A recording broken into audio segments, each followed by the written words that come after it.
Chapter 21. Thirsting for Knowledge. That night, Xu Qing dreamed. This was his first time in 6 years sleeping in such a luxurious room.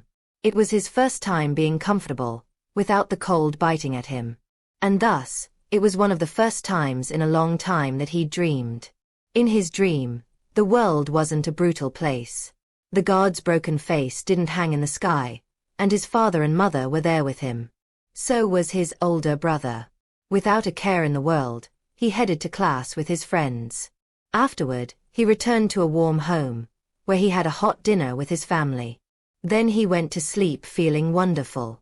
Even in the dream, he couldn't quite make out the faces of his family.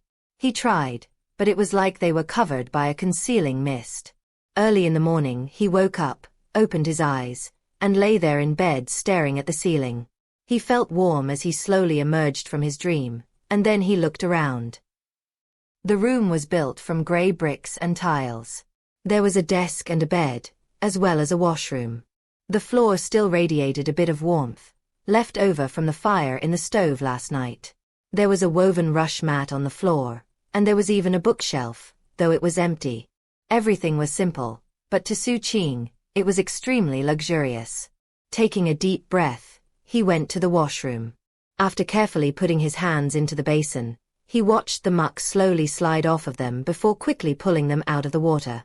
After looking down at them, he wiped them on his sides to get them dirty again. Then he looked in the mirror. He saw his overcoat, his long black hair, which was an absolute mess, and his face covered with dirt. He also saw his sparkling eyes. After looking at himself for a while, he peered out the window, and his eyes turned cold. The snowstorm had passed, and the sun had risen, casting light over the lands to melt away the last snowfall of winter. Off in the distance, the melting snow in the trees revealed green buds, which indicated that spring was finally here. He walked out of his room and, as was his custom, looked over at Sergeant Thunder's room. The dogs in the courtyard didn't get up, but they wagged their tails in greeting. "I've got things to do," he thought, and his eyes filled with determination. Opening the courtyard gate, he walked out into the camp with a clear idea of where he was going. It was dawn, and there weren't a lot of scavengers up and about. He headed toward the caravan area. The guards watched him but didn't block his path. Eventually, he reached the physician's tent, whereupon he heard someone reading aloud from a book. After hesitating a moment, Xu Qing quietly stood outside the tent and listened. The caravan guards looked at him curiously, then most of them looked away. A few kept their eyes on him. Xu Qing ignored them. As he listened to the sound of reading from in the tent, he became thoroughly entranced.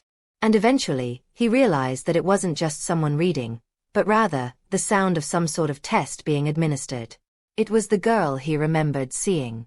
She was saying, "Golden twistgrass, also known as three-leaf pearls or cold-dispelling grass, is a sedge plant known by the common name short-leaved kalinga, and is useful from root to tip.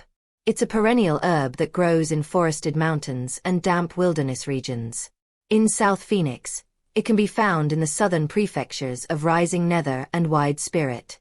It can diffuse the lungs and relieve coughing, can clear heat and resolve poisons, can dissipate blood stasis and reduce swelling, is effective against venomous snake bites, can be used to treat injuries from falls, fractures, contusions, and strains. It works well in combination with." At first the girl spoke with confidence, but the further along she got, the more hesitant she became. "It works well in combination with what?" Grandmaster Bai asked in a strict tone. "It works well in combination with rhinofire blossoms when refined into a medicine, taking the yang and converting it to yin. It can be used to create a comprehensive poison-preventing liquid that's a major ingredient in grandization pills." The young woman almost sounded scared, and spoke in a rapid-fire manner that ended with her taking a long breath. Xu Qing stood outside the tent, listening closely. Next came the young man, who spoke even more hesitantly than his counterpart. "Paleback root, also known as, well, it's a rubber plant of the spurge family, with pale roots. It's slightly astringent and bitter, and is native to, well, anyway, it can calm the F5 organs, and Toward the end, he trailed off, obviously having forgotten the information. Inside the tent, the young man looked extremely nervous, and even glanced at the young woman, hoping she would help him out. She obviously knew the details, but didn't say anything, until the young man appeared to be on the verge of tears. Meanwhile, Grandmaster Bai, who was sitting in front of them, suddenly looked toward the outside of the tent. One of the guards looked at him meaningfully. Grandmaster Bai thought for a moment, then shook his head. Turning his attention back to the stammering young man, he snorted coldly. "Tonight you'll copy the classic of plants and vegetation 10 times in a row." The young man really did look like he was going to cry, but he didn't offer any retort. Instead, he hung his head despondently. After testing both of his apprentices, Grandmaster Bai proclaimed that he was about to begin his daily lecture. For some reason, his voice seemed louder and clearer than usual. The young man didn't notice, but the young woman did, and seemed a bit curious. Blinking a few times, she looked to the side, and saw the shadow of a scrawny figure standing outside, silhouetted by the morning sun. Outside the tent, Xu Qing listened attentively to every word spoken by Grandmaster Bai. Fearful that he might forget something, he committed everything to heart. To him, knowledge was a priceless treasure that he had long hoped to acquire. Time slipped by. Grandmaster Bai lectured for longer than usual, perhaps twice as long. It was late in the morning by the time he finished, and there were scavengers now lined up outside seeking treatment. That was when Grandmaster Bai said, "Would the young man outside the tent please step inside for a moment?" Xu Qing emerged from his daze in a start. Feeling a bit guilty all of a sudden, he took a deep breath, opened the tent flap, and quietly stepped inside. Normally speaking, he wouldn't be so nervous. However, he'd originally come to ask some questions, only to end up eavesdropping outside the tent. In the scavenger base camp, many people would react negatively to such behavior. Seeing how nervous Xu Qing was, Grandmaster Bai calmly said, "Can I help you?" Off to the side, the young woman looked curiously at Xu Qing. She recognized him, and it only took a moment to recall that he had brought an unconscious old man to them on his back. "Well met, Grandmaster Bai," Xu Qing said, inclining his head. Then, remembering how Sergeant Thunder had acted before, he clasped hands and bowed deeply. After a moment of hesitation, he said, "I wanted to know a bit more about lifespan flowers." Then he took out the 5 white boluses he'd been given by Boneblade, and placed them in front of Grandmaster Bai. Even one such pill was precious, but Xu Qing felt that one wasn't enough to compensate for listening in on the class. In fact, 5 of them probably weren't enough, so he also took out 10 spirit coins and put them next to the pills. Only after this did he feel a bit more at ease. Grandmaster Bai gave him a long, close look, then turned to the girl. "Tingyu, you explain." 1. The girl sat up straight, a solemn expression on her face as she said, "Lifespan flower, also known as life-extending flame and god spirit weed, is a mutated variety of a god-type vegetation known as a regeneration tree. There are actually 73 known mutations, but only the first type can be used in medicines. They grow randomly in forbidden regions, without any specific habitat pattern. They're extremely rare. They can be used to regrow severed limbs, reinvigorate life force, and treat any injury other than those to the mind." After finishing with the explanation, the girl pulled out a book, flipped through it, then held up a page with a picture on it. "This is what it looks like." The picture depicted a flower that looked ordinary other than the sawtooth edge to its leaves. There was also a strange marking in the middle of the flower. Xu Qing looked closely at the picture, committed the details to memory, then bowed deeply to Grandmaster Bai and the girl. Finally, he turned to leave. Before he could walk off, Grandmaster Bai casually said, "It's the kind of plant that can be encountered by chance but never searched for and found. They usually grow in places where large mutant beasts can be found. Be careful." Xu Qing once again clasped hands and bowed, then raced back through the camp to his room. Once inside, he pulled out a blank bamboo slip and used his iron skewer to inscribe it with both the description provided by the girl and the image of the lifespan flower itself. After that, He went on to write down as much information as he could remember from what he'd heard in the lecture. After looking at the bamboo slip covered with text, he felt content, and put it away as surely as if it were a precious treasure. I hope I can go back again and hear more. He put some thought into a good way to return later and listen to more of Grandmaster Bai's lessons, then cleared his mind and started his cultivation routine. That night, he waited in the courtyard for Sergeant Thunder to return, whereupon he mentioned that he was making a run into the Forbidden Region. Sergeant Thunder seemed like he wanted to say something in response, but chose not to. He just nodded and offered some suggestions based on his experience. At that moment, he seemed like an old grandfather offering advice to his grandson before sending him out into the world. In fact, he spent almost the whole night offering advice. Xu Qing committed everything to memory. Finally, Sergeant Thunder gave him an animal skin sack which contained some medicinal powder that Graceful Raptor had left behind. After making sure he knew how to use it, Xu Qing said his farewells and headed out. Speeding through the morning light, he arrived some time later at the periphery of the Forbidden Region. When he stepped through the boundary, he felt himself cut off from the warmth of the sun. Icy coldness pierced him, and he narrowed his eyes and looked around vigilantly. Then he shot into the depths of the forest so quickly he left behind a string of afterimages. A moment later, there was no sign of him. This was his second time entering the Forbidden Region jungle, and he felt a lot more at ease this time. It was very different from his first time. That said, he was more cautious than ever. And as he moved, he kept an eye on the flowers and plants around him, hoping to spot a lifespan flower. Eventually, he reached the muddy marsh, and remembered what Graceful Raptor had taught him there. After covering himself in mud, he continued on. Before long, the day had gone by. This chapter upload daily at novelhulk.com. During the entire time, he never encountered the fog of confusion, and by being careful, he was able to go around any large mutant beasts. He eventually reached the spot where they'd fought the black-scaled wolves. Everything looked mostly the same. Even the defenses they'd erected were in place. However, the wolf corpses had already decomposed, leaving behind nothing but bones. He checked the bones for signs that the meat had been torn off of them by teeth, but found no such evidence. Apparently, they'd rotted naturally. He breathed a sigh of relief. If nothing else, it seemed to indicate there were no dangerous mutant beasts around. With that, he found a suitable place in the area to hunker down for the night. He settled on a hollow inside a huge tree. As darkness fell, and he huddled in the tree, he looked ahead to the canyon with the 7-leaf clover, and beyond it, the temple complex.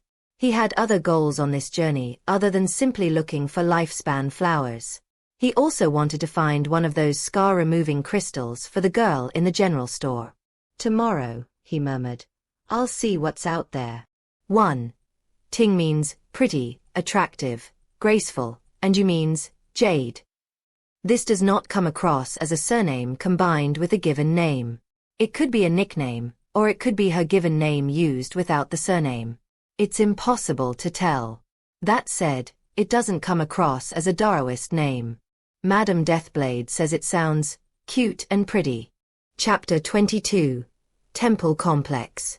Xu Qing wasn't unfamiliar with nighttime in forbidden regions. Whether it was the city ruins, or this jungle, it was roughly the same. He had lived for upwards of 2 weeks in the former, and had spent a number of nights in the latter.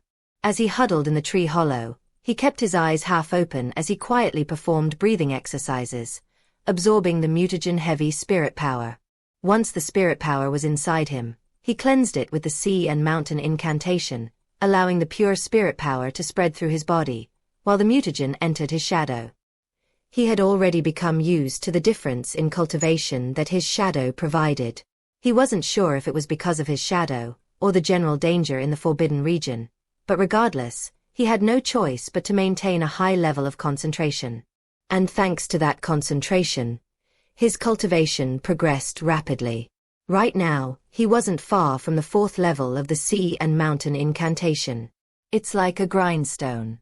He wasn't sure exactly how grindstones worked, But he remembered a blacksmith back in the slums talking about how you needed to work a knife against one to get it truly sharp. Right now, the dangerous forbidden region had become his personal grindstone. After working under the influence of that grindstone, Xu Qing completed a full cycle of cultivation, then opened his eyes. Looking out of the tree and into the night, he heard mutant beasts roaring. It sounded like the howling of devils. A sinister coldness was ever present, seeping into everything. And even hidden in the tree, Xu Qing was no exception. It was very cold. It reminded him of his time in the city ruins, and before long, he also felt a similar sense of loneliness. That said, he was used to loneliness. After a short time, he closed his eyes again and started another session of cultivation. In that manner, time passed. He had selected a very safe place to settle down. However, about halfway through the night, in the middle of his cultivation, he heard footsteps outside. It sounded chaotic, like there were numerous people walking around outside. Xu Qing looked suspiciously out of the tree, but other than the trees, there was nothing else outside in the darkness. His heart sank further as he realized that the mutant beasts outside had grown silent. That put him even more on the alert.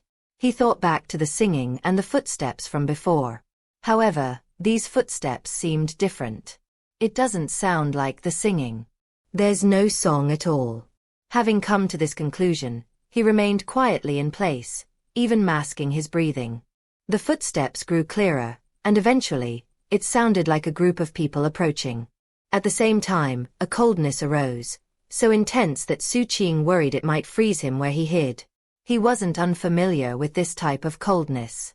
Whether it was the time he heard the singing, or occasions in the city ruins when the grooves came out. However, this seemed different than when he heard the singing. Back then, he felt like his soul was frozen, but right now, though it was uncomfortable, he could at least still move. This is something like the grooves in the city ruins. Having reached this determination, he gripped his iron skewer tightly and took a deep breath. Trying to stop his heart from pounding, he closed his eyes tightly. Don't look at them. Don't touch them. Don't get close to them. After he closed his eyes, the footsteps became more urgent and closer. It was like a host of people were milling about the tree. Xu Qing was shaken, but he forced himself not to open his eyes and look at whatever was outside. Eventually, when the sun rose into the dome of heaven, the footsteps faded into the distance. It was daytime. However, Xu Qing still didn't open his eyes. He waited for a moment before looking out of the tree hollow. To his shock, he found that the opening had been sealed over with ice. Seeing that sunlight shone through the ice onto his face, he exhaled a shaky breath, then clenched his hand into a fist and punched the ice, shattering it. Xu Qing climbed out into the open and looked around. All the wolf bones he'd seen the night before were gone. In their place were a mass of footprints. Human footprints. There were so many that there had to have been hundreds of people in the area. Xu Qing had never heard of a situation in which hundreds of people would enter a forbidden region together. And what was even more unusual was that they were actual footprints, not shoe prints. Eventually, he looked away from the footprints, feeling a new sense of understanding about the grooves in forbidden regions. Thankfully, it was now daylight, which meant there was less danger to deal with. And Xu Qing wasn't about to give up on his search.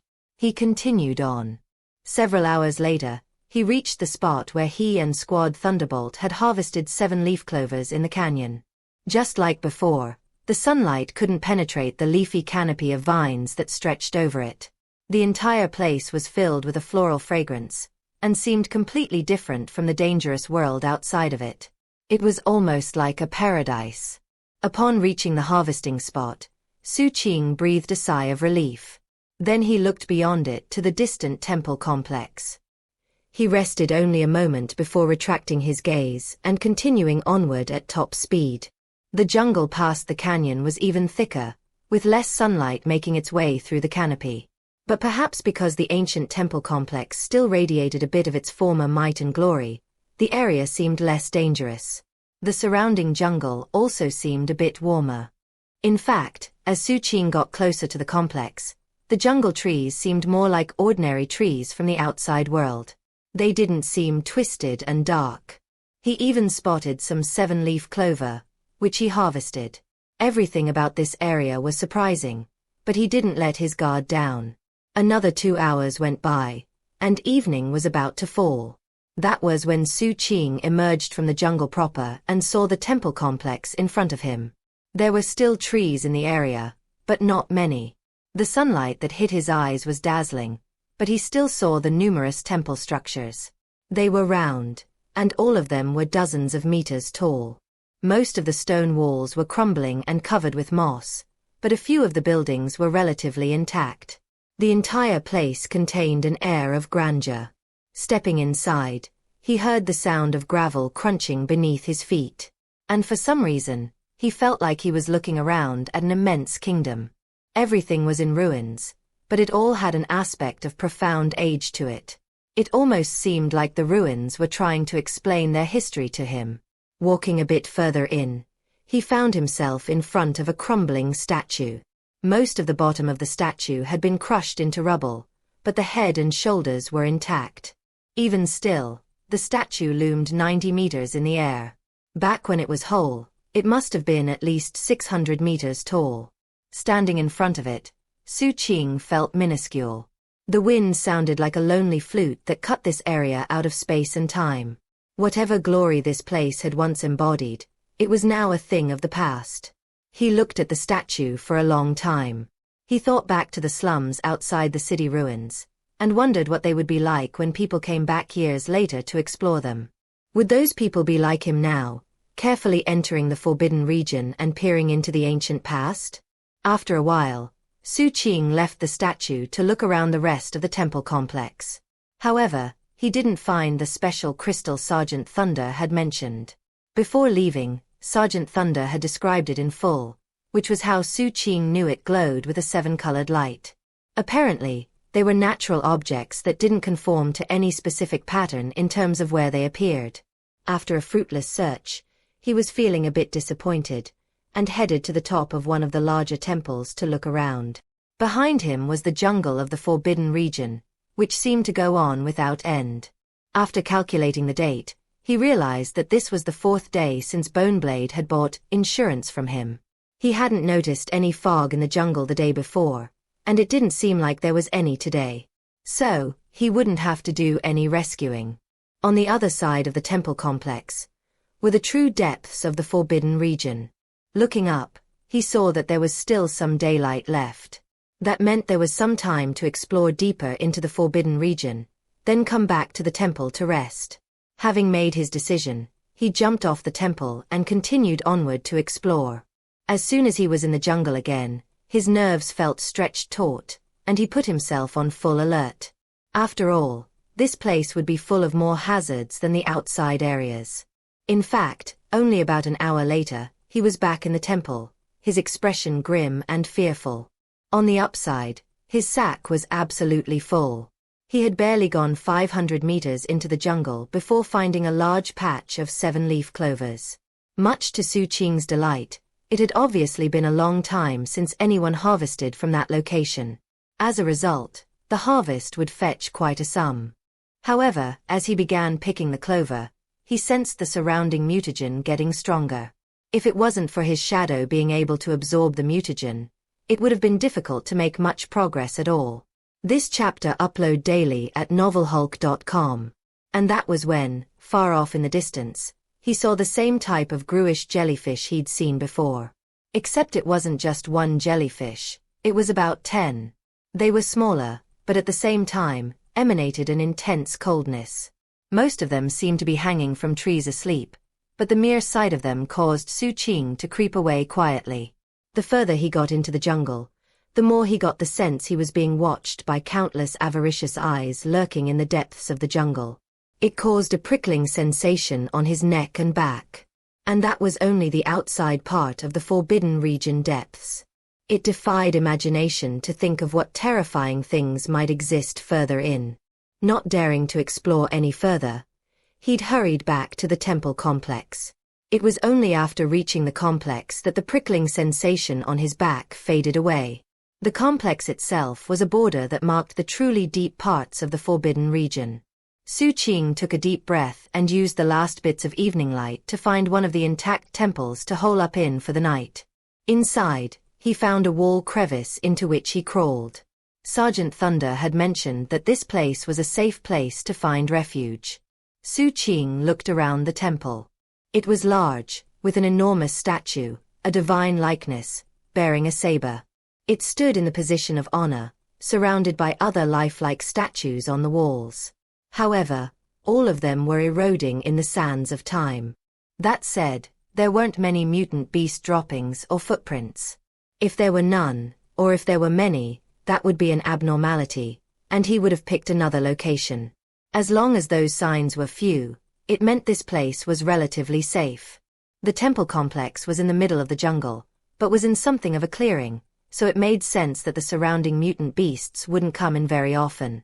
Soon, night fell.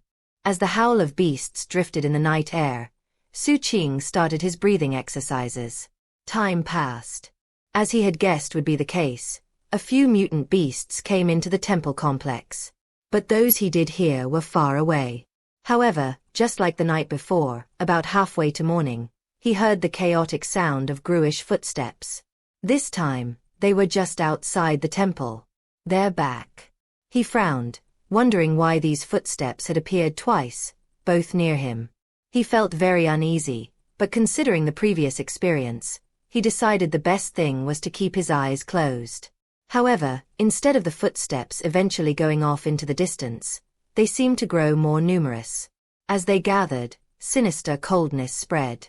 It made it seem like a whole army of Grus was gathering to attack the temple. Xu Qing's heart sank, and he gripped his iron skewer tightly as he thought of ways to escape if things got too dangerous.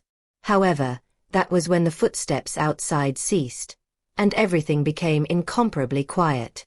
The silence didn't make Xu Qing feel like he could breathe easily. It was like the quiet before a storm, and it caused the hair to stand on end. He felt convinced that the Grus were simply hesitating about whether to enter. And then, in complete silence, one of the Grus finally did walk into the temple. Xu Qing could hear the footsteps on the stone floor tiles. His heart leapt into his throat. But then, a murmuring sound drifted through the temple, something that sounded incredibly holy. Streams of golden light seeped out of the walls, filling the temple with light, and covering Xu Qing. Now, his closed eyes perceived, not a world of pitch black, but one of radiance. And the golden radiance grew so intense that his eyes hurt. Then, for the first time since encountering Grus, he opened his eyes. Deathblade's thoughts. Thanks So Klaxon 12, Bulletstorm, and Darwist_Death for the reviews. You guys are awesome. The surgery went well and I'm all good. I'm still taking it easy today. That said, I might try to do a short live stream test on my YouTube channel later today. That's right, I do have a YouTube channel, although it's pretty much dead, and I haven't posted anything for a long time. I want to do a live stream event on June 15th when this translation goes public and I drop a ton of chapters all in one day. To make that happen, I need to do a test live stream ahead of time. So if you're interested, subscribe to my channel and keep an eye out for that live stream. If it does work well, then I hope to do that cool event on June 15th, talking about the translation, sharing some of my favorite comments from the time it was in the sneak peek section, and, who knows, maybe some other cool stuff. Chapter 23. Single Saber Strike. Xu Qing saw bright, golden light. It came from the statues on the walls, as worn with time as they were. Every statue was a light source, filling the temple with incomparable radiance. However, the greatest source of light wasn't those smaller statues. Instead, it was the huge primary statue of the temple, the divine likeness whose hands held a huge stone saber. Shaken, Xu Qing looked into the light at the temple, and saw that, at the temple door was a figure surrounded by a dark fog. It wasn't possible to make out any distinguishing features, but the figure seemed vaguely human. And as the golden light shone on it, it rippled and distorted. Beyond it, outside the temple, was an even greater host of dark, shadowy forms. There had to be hundreds, and while some were vaguely human, others seemed bestial. They radiated an astonishing coldness that rushed like a wave to connect to the figure inside the temple. As for the shadowy figure inside the temple, as the golden light shone on it, it threw its head back and released a howl that could shake one's soul. However, it didn't take a single step further into the temple. It was as if it was now prohibited from doing so. Xu Qing looked over at the saber-wielding statue, and suddenly noticed how lifelike it looked. Then, to his astonishment, it stepped off of its pedestal and started walking.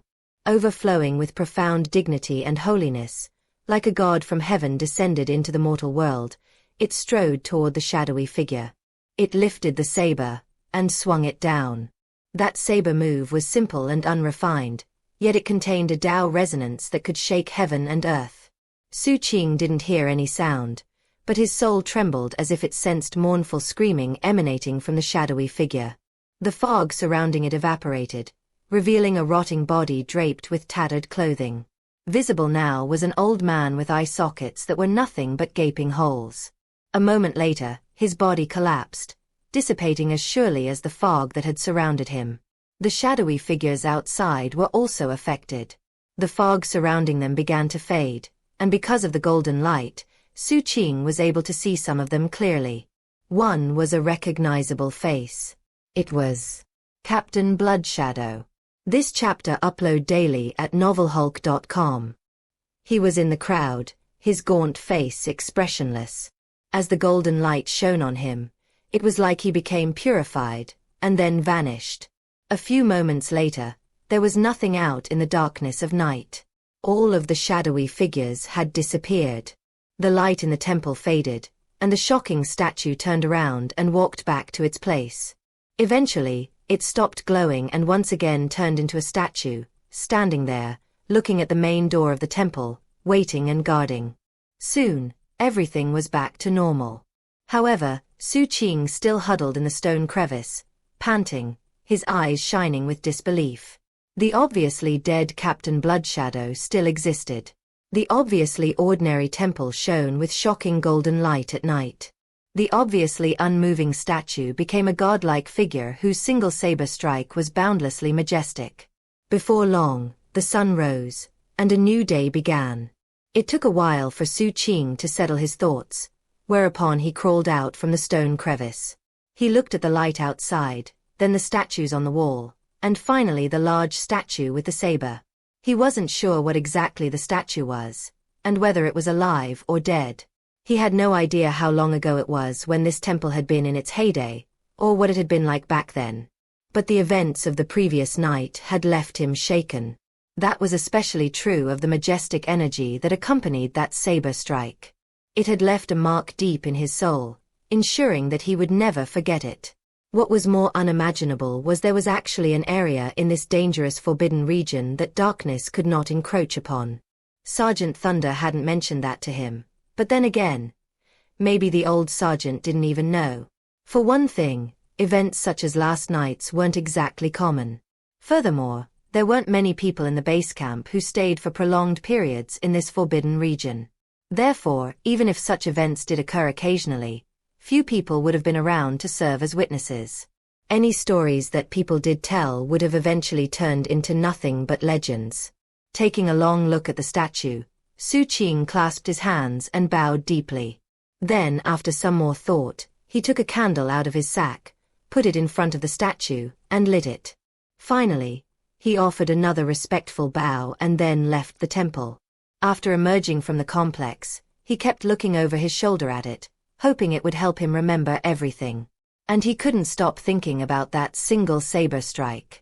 In fact, as he was traveling back through the jungle, he found himself lifting his hand overhead and imitating the movement.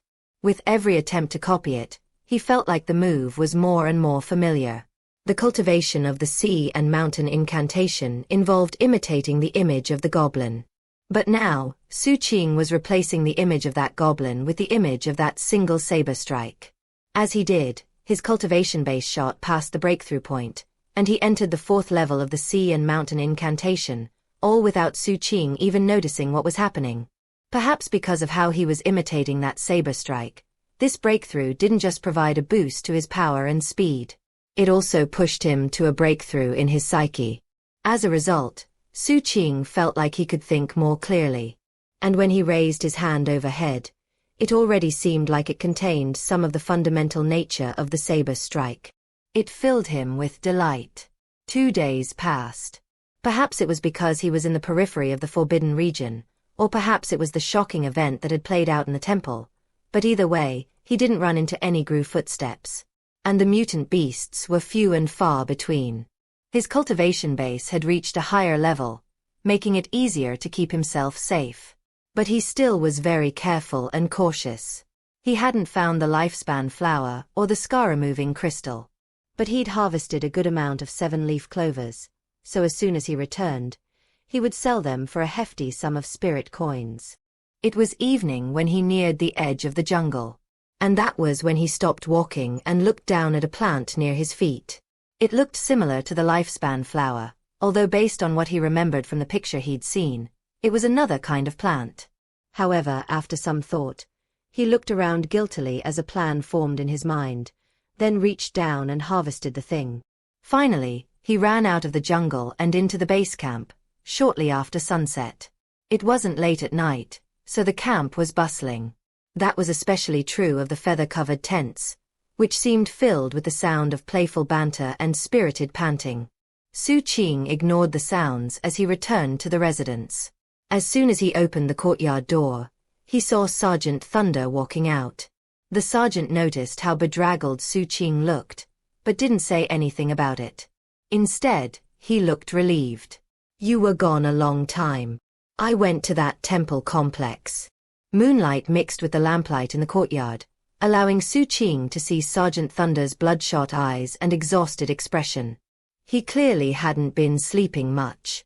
Was it because... When Xu Qing put the pieces together, he felt warmth in his heart. "Temple complex," Sergeant Thunder said, sounding surprised. He really hadn't envisioned Xu Qing going that far into the forbidden region.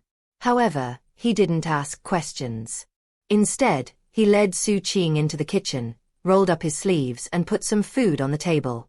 The food was hot, and clearly hadn't been touched. Xu Qing was taken aback. Obviously, Sergeant Thunder hadn't been sure when Xu Qing would return, yet had hot food ready for him the moment he got back. It was very telling. The sergeant had been preparing food every night, and waiting for him. Xu Qing went to get the bowls and chopsticks. As usual, he set the table for 3, with 2 sets opposite of his own. Then he sat down to eat. It was delicious in a way that the taste buds might not be able to detect, but the heart could. Sergeant Thunder didn't eat much. For the most part, he drank and watched Xu Qing, a smile on his face. "Eat up," he said at one point. "You're still growing. If you don't get enough food, you won't grow tall." Xu Qing looked down for a moment, then cleared his throat and obediently started eating some more. Then he started telling Sergeant Thunder about everything that happened in the temple. Before, Sergeant Thunder had simply been sipping his alcohol. But after hearing the story, he took a deep breath and said, "I heard someone mention something like that before. But it was a long time ago. There may have been others who saw what you did. But like the singing, it eventually turns into a legend. Now that I think about it, the stories always talk about it happening after the singing." Sergeant Thunder suddenly seemed wrapped up in his thoughts, as if he were recalling old sorrows. Xu Qing could guess what he was thinking, and felt that he was to blame. He probably shouldn't have told the story. Shortly thereafter, Sergeant Thunder regained his composure. Seeing Xu Qing looking glum, he smiled. "You're too sensitive, kid. I'm not as weak as you think I am." He took another sip of alcohol, then changed the subject, going on to tell Xu Qing some funny stories about things that happened in the camp while he was gone. Sergeant Thunder drank and talked. Xu Qing ate and listened. It really did seem like the two of them were family. Later that night, the sergeant was still drinking as Xu Qing cleaned up. Finally, the old man smiled, got up, and went into his room. Xu Qing went to his own room, and saw that the bedding had been changed. And instead of being rolled up at the bottom like he usually kept it, It was spread out over the bed. It also smelled like it had been aired out in the sun recently. 1. He was about to sit down when he looked down at his clothes and hands and saw how dirty they were. Rolling the bedding back up, he sat on the wooden slats to work on his cultivation. At dawn, Xu Qing opened his eyes. He was about to leave when a thought occurred to him. Going into the washroom, he washed his hands. Given how unused he was to such a thing, it took some effort. After his hands were clean and sparkling, he left the courtyard and headed toward the caravan. He wasn't sure if he was going too early, but he really didn't want to arrive too late. If he arrived early, Grandmaster Bai might not have begun the lecture. But if he arrived late, then he would miss out on the first part of the class. Calculating the time on his fingers, he arrived at Grandmaster Bai's tent. As it turned out, he was just in time to hear the testing. Feeling very excited, he stood outside the tent and listened carefully. Blue lotus flower syrup, also known as blue lotus syrup, is derived from the flowering buds of water lilies.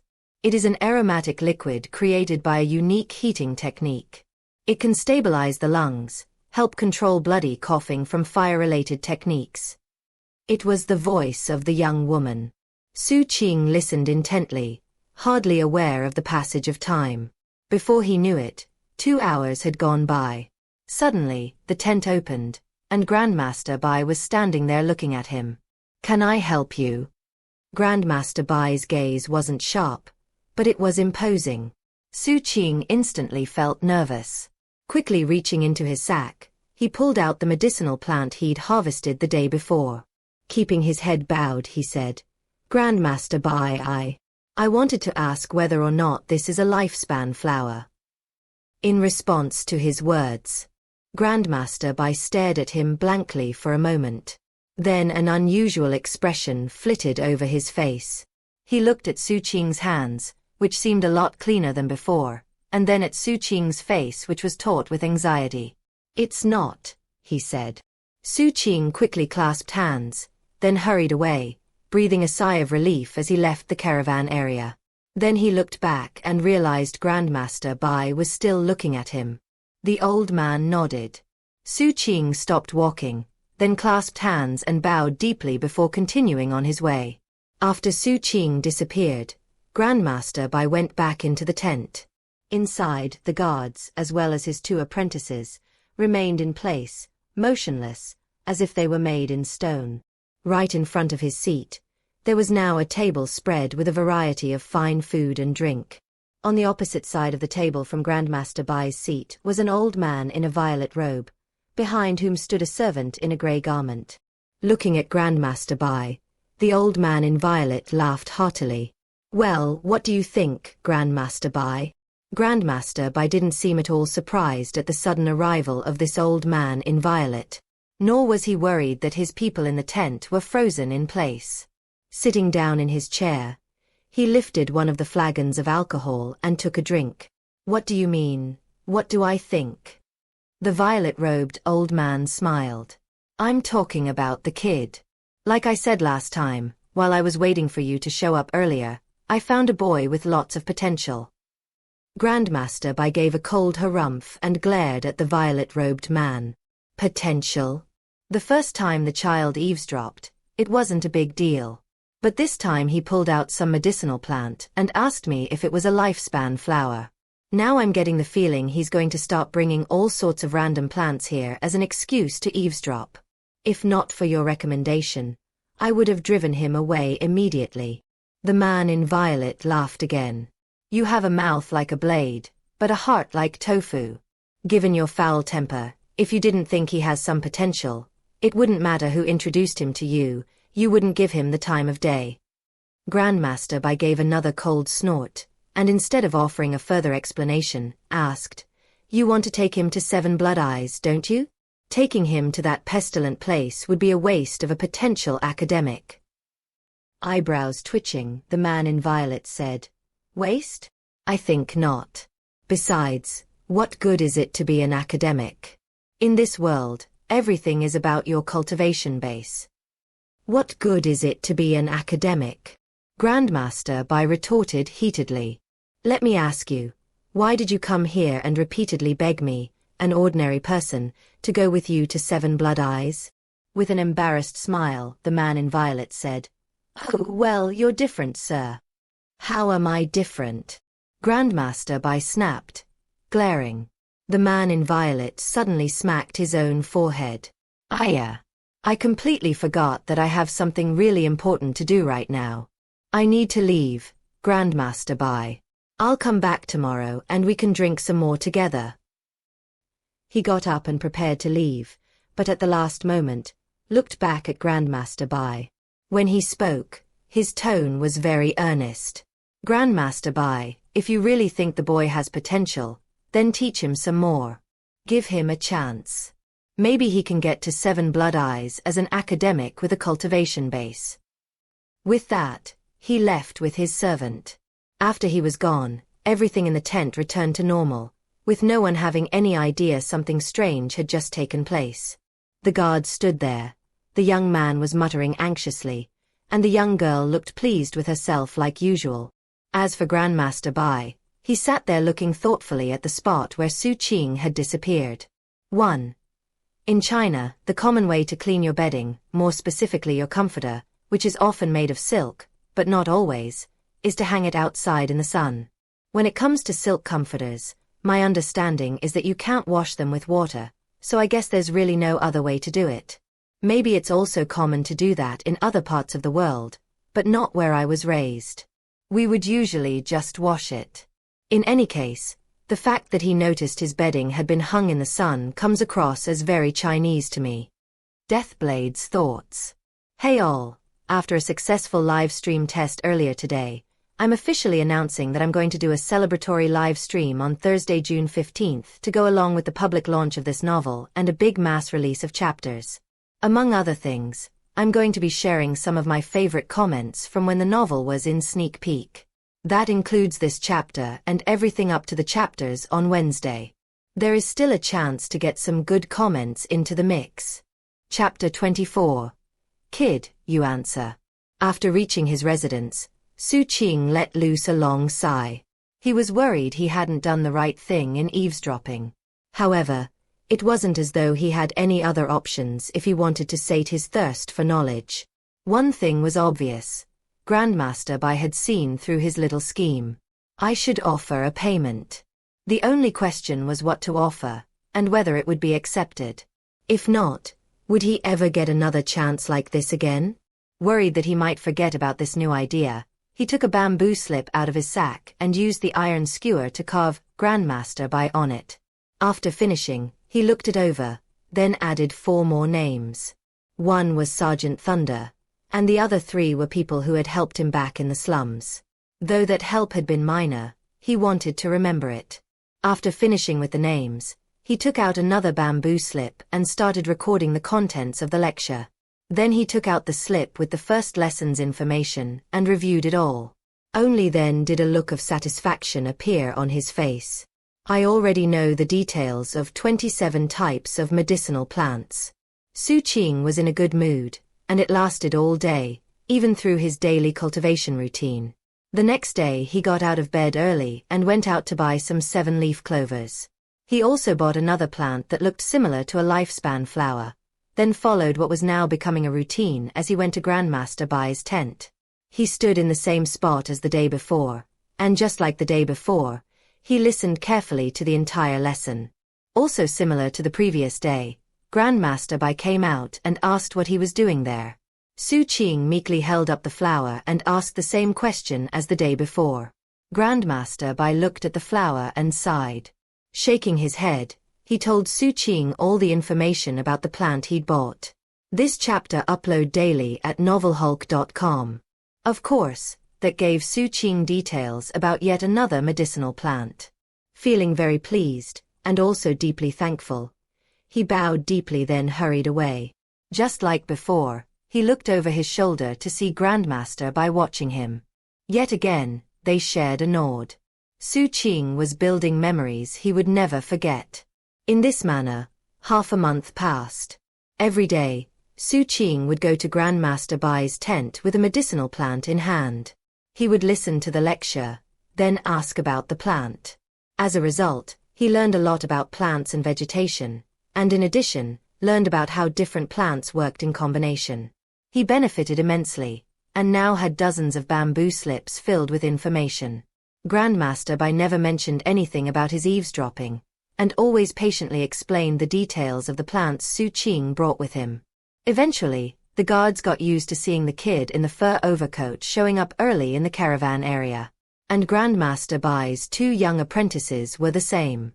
In fact, once when it was raining heavily, Grandmaster Bai and both of his apprentices assumed Xu Qing wouldn't come, only to have him show up in a woven rush raincoat. Neither wind nor rain could stop him. The 2 apprentices were deeply impressed by that. As a result, when one day came in which Xu Qing uncharacteristically didn't show up, both young apprentices were craning their necks to look outside. They were actually surprised that the dirty little scavenger hadn't come. But they didn't end up disappointed, as Xu Qing eventually did show up, exhausted. The reason he was late on that day was that, in addition to attending lectures at Grandmaster Bai's tent, he also took time to go into the Forbidden Region and look for lifespan flowers and scar-removing crystals. Further, he honed his skills by hunting mutant beasts. None of his efforts that day had gone smoothly. He had not found either of the 2 items he was looking for, and ended up having difficulty with some of the dangers in the Forbidden Region. Despite being in the 4th level of the Sea and Mountain Incantation, and having the acute judgment and powers of observation normally reserved for long-time scavengers, not even he could avoid every dangerous thing in the Forbidden Region's periphery. The day he was late, he ran into a mutant beast that had wandered out from the depths, and he barely made it out of the encounter alive. Only by running through the night did he manage to make it back to the base camp by morning. He hadn't even rested, and had instead gone straight to the lecture. That said, he had made some financial gains in recent days, specifically by selling more insurance to Boneblade. Boneblade was doing very well. After the first instance in which he bought insurance, he made it a habit. So far, he had never encountered the fog of confusion again, and thus Xu Qing had never needed to rescue him. But Boneblade seemed determined to keep it up. And because of that, others in the camp started to do the same thing. For the sake of caution, Xu Qing refused most offers, with the exception of the small group he had saved in the past. However, he still had a steady stream of profit. And thanks to earnings made from his forays into the Forbidden Region, life was good. Sergeant Thunder couldn't go on missions anymore, so Xu Qing offered to pay more rent. Sergeant Thunder refused, but Xu Qing insisted, and after going back and forth about it, the sergeant realized he had no choice but to accept. He spent most of the money on food, and thus, whenever Xu Qing came back from the Forbidden Region, there was always a hot meal waiting for him. Sergeant Thunder even bought Xu Qing some new clothes. They were so splendid that Xu Qing couldn't bear to put them on. He just folded them up carefully and put them in the cupboard. Occasionally, he would bring them out and look at them contentedly. Xu Qing's favorite time of day was dinner time. Not only was the food delicious, but also, Sergeant Thunder was always there with him. The sergeant seemed like a grandfather in retirement, always ready to share the latest gossip about the neighbors, and explain the latest news of camp matters. Crucifix and Graceful Raptor would return every once in a while, and they would join dinner, before heading out on more missions. Xu Qing felt happier than he had in the past 6 years. He had food to eat, clothes to wear, and Sergeant Thunder to keep him company. His cultivation base continued to improve, and his knowledge of plants and vegetation grew constantly. He cherished everything. And of course, whenever he listened to the lectures outside the tents, he paid very close attention. It was on one bright morning that, as he stood outside the tent, he heard Grandmaster Bai testing his apprentices. Chen Feiyuan, tell me about Night Corp's morning glory. 1. Over the course of the last month or so, Xu Qing had learned that Grandmaster Bai's male apprentice was named Chen Feiyuan, while the female apprentice was Tingyu. Upon hearing the question, Chen Feiyuan stammered some nonsense before finally closing his mouth. Xu Qing couldn't see inside the tent, but occasionally when he'd been able to peep in through the flap, he'd seen Chen Feiyuan looking very despondent. You ignoramus. Grandmaster Bai said harshly. Tingyu, you answer. Unfortunately, Tingyu wasn't as prepared as she usually was. Night Corpse Morning Glory, also known as Poisonous Mountain Root Model, teacher, I forgot. She trailed off into silence. The tent was very quiet, apparently as Grandmaster Bai sat there with his fury simmering. Finally, he spoke, and he did nothing to hide the anger in his trembling voice. Kid, you answer. Outside the tent, Xu Qing's eyes went wide for a moment, and then he started talking without even thinking about it. Night Corpse Morning Glory, also known as Poisonous Mountain Root Model, refers to the stalk and root of feverfew-veined turtledove chrysanthemums. It is a woody vine-type plant found in ravines of the Corpse Mountains, usually in chilly streams or jungle thickets. It's astringent but feels warm in the mouth. It also imparts a sensation of decay. It's particularly useful in protecting against drafts and inducing perspiration. That said, it's extremely poisonous, and is a typical example of the polarity of yin and yang in medicinal plants. With that, Xu Qing closed his mouth. Inside the tent, the two young apprentices seemed slightly upset at having been outshone, so Grandmaster Bai asked, "What are the symptoms of overdose?" Xu Qing felt extremely nervous, but without hesitation he answered, "Symptoms include stomach pain, dizziness, and hallucinations. If you don't start counteracting the poison within 15 minutes, the result is death." How do you counteract the poison? You begin by inducing vomiting and pumping the stomach. Then you use a combination of egg whites and redthorn stamens, treating the symptoms at noon when the sun is bright. The treatment time should last for no more than an hour, and should continue for 3 days. During Xu Qing's explanation, Grandmaster Bai sat in the tent, his face completely expressionless. As for the two apprentices, they stared with wide-eyed shock. Why is it a good example of the polarity of yin and yang? Grandmaster Bai asked. The polarity of yin and yang is expressed perfectly in the opposition between vitality and unhealthiness. Vital yang represents beneficial medicine. Yin unhealthiness represents dangerous poisons. Xu Qing's answer came without even thinking. He had learned this information recently, and had recited the details numerous times, until he remembered every bit perfectly. What can you do with this plant? Grandmaster Bai asked. You could take Night Corpse Morning Glory and combine it with Mindset Leaf, which would double its yang efficacy. That would help treat damage to the soul, and also relieve some of the effects of mutagen. However, if you combine it with Downy Orchid, it would increase its yin efficacy. In fact, it would become so poisonous that, if an ordinary person consumed it, they would die within 30 breaths of time. How do you deal with Downy Orchids? What are the uses of Mindset Leaf roots? How can you? Grandmaster Bai asked more questions in a rapid-fire manner, making Xu Qing even more nervous. However, he responded in kind.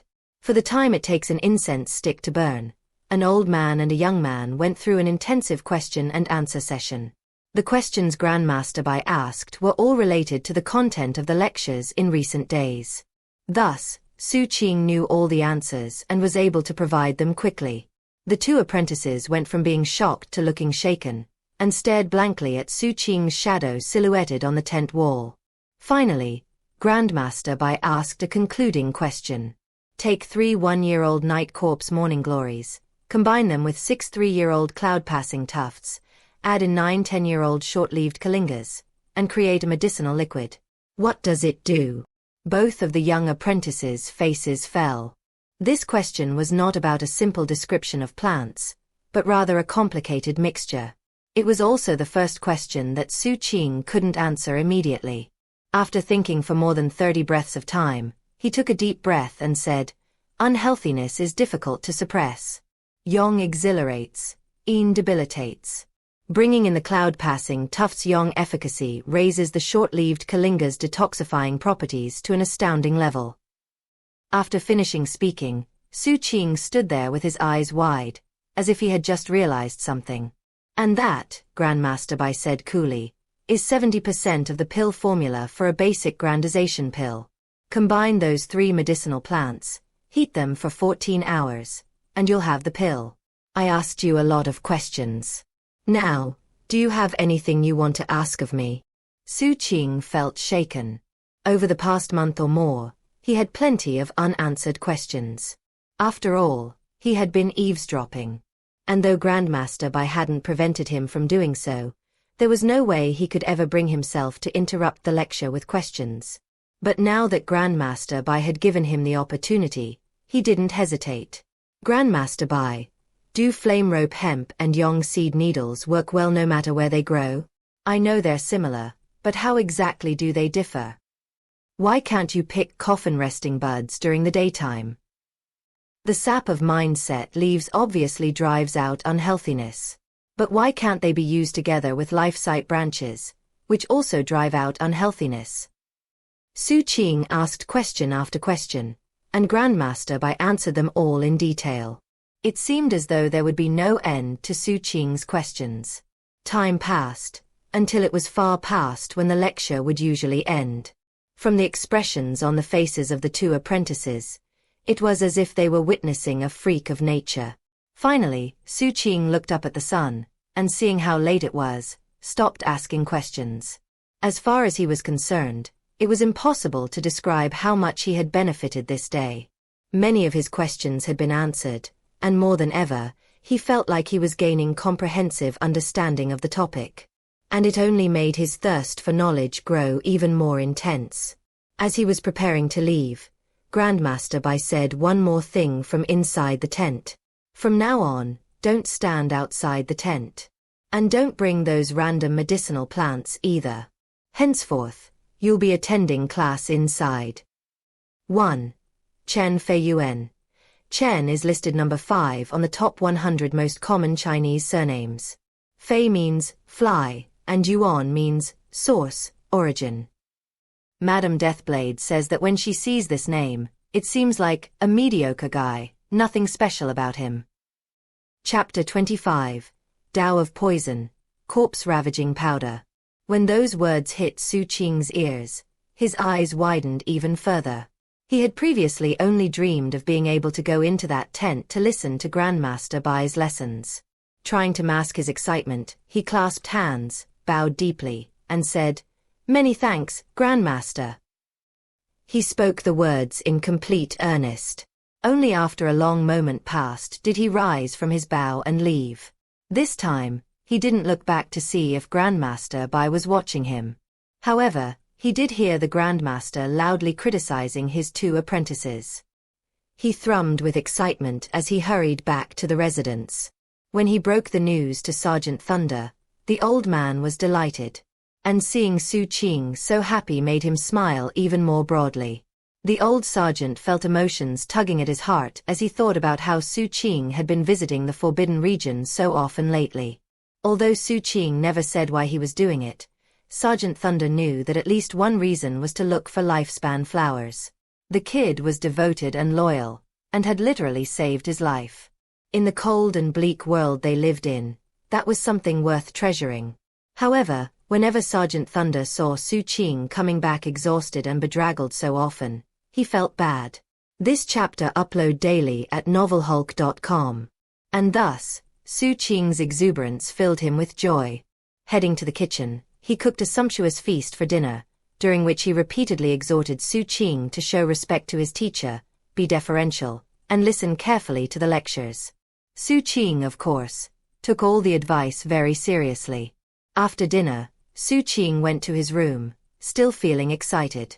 Given that he couldn't stop thinking about going into that tent the next day, he wasn't able to sleep. As he fretted about what could go wrong, and hoped about the things that could go right, he found himself thinking back to his time in the slums, when he and some of the other kids had met one of their scholar teachers for the first time. Finally, he opened his trusty sack, pulled out an empty brand new sack, and dumped about half of his spirit coins inside, as well as a large collection of white boluses. Xu Qing knew that knowledge was priceless, and that even if he gave Grandmaster Bai all of his savings, it wouldn't count for much. But he had to think about Sergeant Thunder, so he held some back. With that, he felt a bit more at ease. Closing his eyes, he started his breathing exercises and cultivation routine. That night passed very slowly for Xu Qing. When the sun rose, he put on a fresh set of clothes, washed his hands, and walked outside. He was about to step out the gate when Sergeant Thunder called for him to wait. The old sergeant had taken to sleeping in lately, but was up early today. The sergeant again went into detail with many reminders of how to be a good student. Xu Qing didn't mind. He just nodded and listened carefully. Finally, Sergeant Thunder straightened Xu Qing's clothes, then offered him a sack.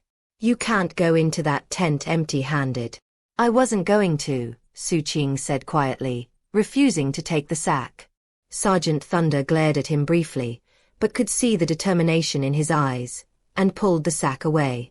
Then he went back into his room and came out with a jug of alcohol.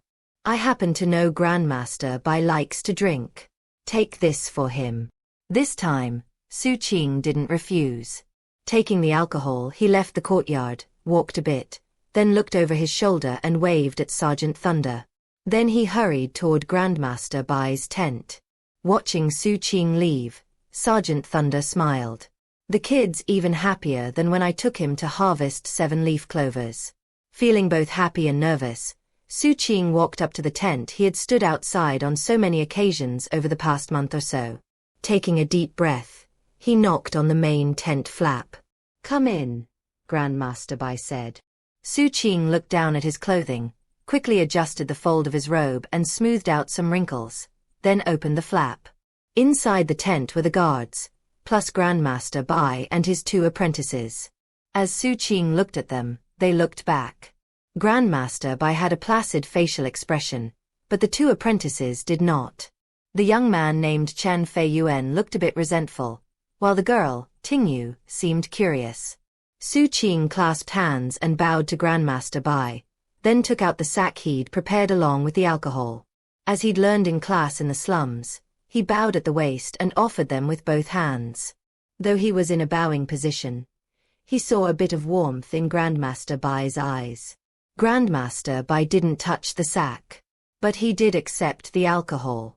He even opened the jug and drank a sip in a formal way, like it was some sort of ceremony. Then he put down the jug and said, "Let's begin." As usual, he started with some testing. This time, Tingyu and Chen Feiyuan seemed on par with Xu Qing. They had done their homework, and answered all the questions correctly. Then they looked at Xu Qing. He kept his attention on Grandmaster Bai as he answered all of the questions. Afterward, Grandmaster Bai nodded and started the lecture. Xu Qing listened attentively. The opportunity to listen to Grandmaster Bai's lectures from inside the tent was precious to him, so he didn't allow himself to be distracted in the slightest. Chen Feiyuan and Tingyu were doing the same thing, which caused Grandmaster Bai to smile in his heart. A dozen or so days passed. Xu Qing was already used to listening to lectures, and now that he was officially part of the class, he did not take it any less seriously. As a result, his base of knowledge grew. That said, it only took a few days for Chen Feiyuan to go back to his old ways. In contrast, Tingyu kept pace with Xu Qing, and paid close attention in class.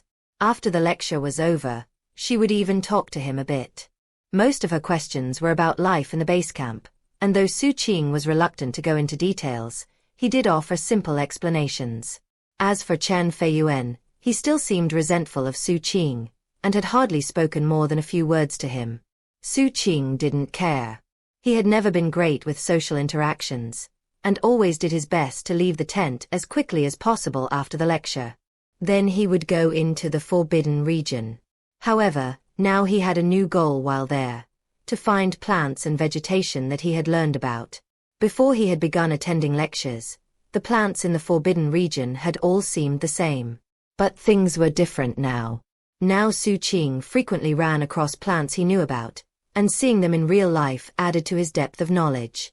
However, as time passed, he came to realize that the vast majority of plants in the Forbidden Region were the unhealthy Yin type that were poisonous. Vital Yong plants were rare. As a result, his personal research into plants started to focus on poisons. After harvesting numerous such plants, he started keeping them in a small hut in the same canyon where Squad Thunderbolt had harvested 7 leaf clover from. That place became his personal laboratory, where he focused on studying poisons. Given that he was inherently capable of breaking down poisons within his own body, it gave him a lot more confidence in working with dangerous plants. After quite a bit of experimentation in different combinations, he eventually created a completely new and unique poisonous serum. It was created by combining 8 types of poisonous plants plus viper venom. It had violently corrosive properties, such that, after some testing and refining, Xu Qing found it could dissolve an entire mutant beast corpse in only 5 breaths of time. It only worked that well on corpses. When used on living beings, it wasn't as effective. Regardless, this poison serum was the first medicinal mixture Xu Qing had personally invented, and he was very pleased with it.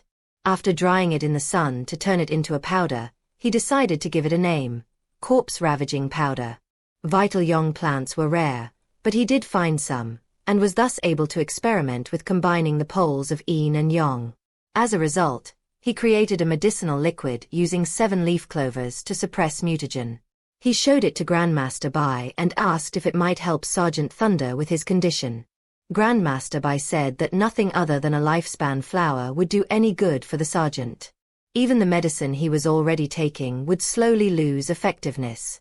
He was absolutely right about that. Sergeant Thunder always took his medicine, yet he kept growing weaker and weaker. Xu Qing could only watch it happen. On one particular day, the two of them were eating dinner when Sergeant Thunder seemed about to say something, then hesitated for a while. Finally he told Xu Qing that, for health purposes, he needed to leave the scavenger base camp. In fact, he was already preparing to purchase a residency permit in a nearby city. "Kid, I know your path is going to lead you far away from this little camp. You have a bright future. I don't want you sticking around with me while I grow old." Xu Qing stopped eating and looked down for a long moment. Then he quietly said, "Are you going to come back?" "Of course. I'll definitely come back to visit." Smiling, Sergeant Thunder reached out to tousle Xu Qing's hair.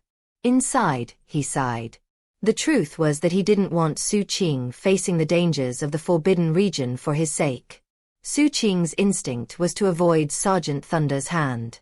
But he didn't. And thus, the sergeant tousled his hair and smiled again. "Besides, you can come visit me any time you want." Xu Qing nodded. That night during Xu Qing's cultivation routine, he frequently looked in the direction of Sergeant Thunder's room. He felt glum, but kept it hidden. Every day, he went to Grandmaster Bai's for the lecture, then spent as much time as possible in the Forbidden Region, looking for lifespan flowers. Unfortunately, as Grandmaster Bai had said, such flowers could be encountered by chance but never searched for and found. Deathblade's thoughts. Thanks so much to God of Destruction Azura and Destroyer Knife 12 for the reviews. Y'all rock. Chapter 26. The Dusk of a Person's Life. In the east of South Phoenix, it was already summer. Rainfall increased, and temperatures rose. It was late in the morning and class was over. As Xu Qing walked out of Grandmaster Bai's tent, he looked up at the deep blue sky, squinted at the sun, and murmured, "It's the 5th month." It was hard to believe, but he had been in the scavenger base camp for 2 months already. When he thought back to the blood rain and the city ruins, and everything he'd experienced there, it seemed like such a long time ago. Yet the memories were clear in his mind. He was very different compared to 2 months ago in the slums. He had a cultivation base that continued to grow stronger, his knowledge of plants and vegetation grew, and all in all, Xu Qing felt like he was growing up. Thanks to Sergeant Thunder's amazing meals, which included a lot of meat, his previously scrawny frame was starting to fill out. And thanks to his cultivation of the sea and mountain incantation, his masculine blood pumped more vigorously than ever.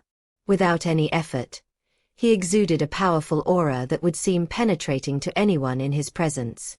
Perhaps thanks to how he'd been practicing the saber strike he'd witnessed in the temple complex, his eyes seemed to shine more brightly than the average person. And that effect only seemed to increase as he practiced the saber strike. At the same time, his class attendance, and the knowledge he was picking up, made him seem like an academic.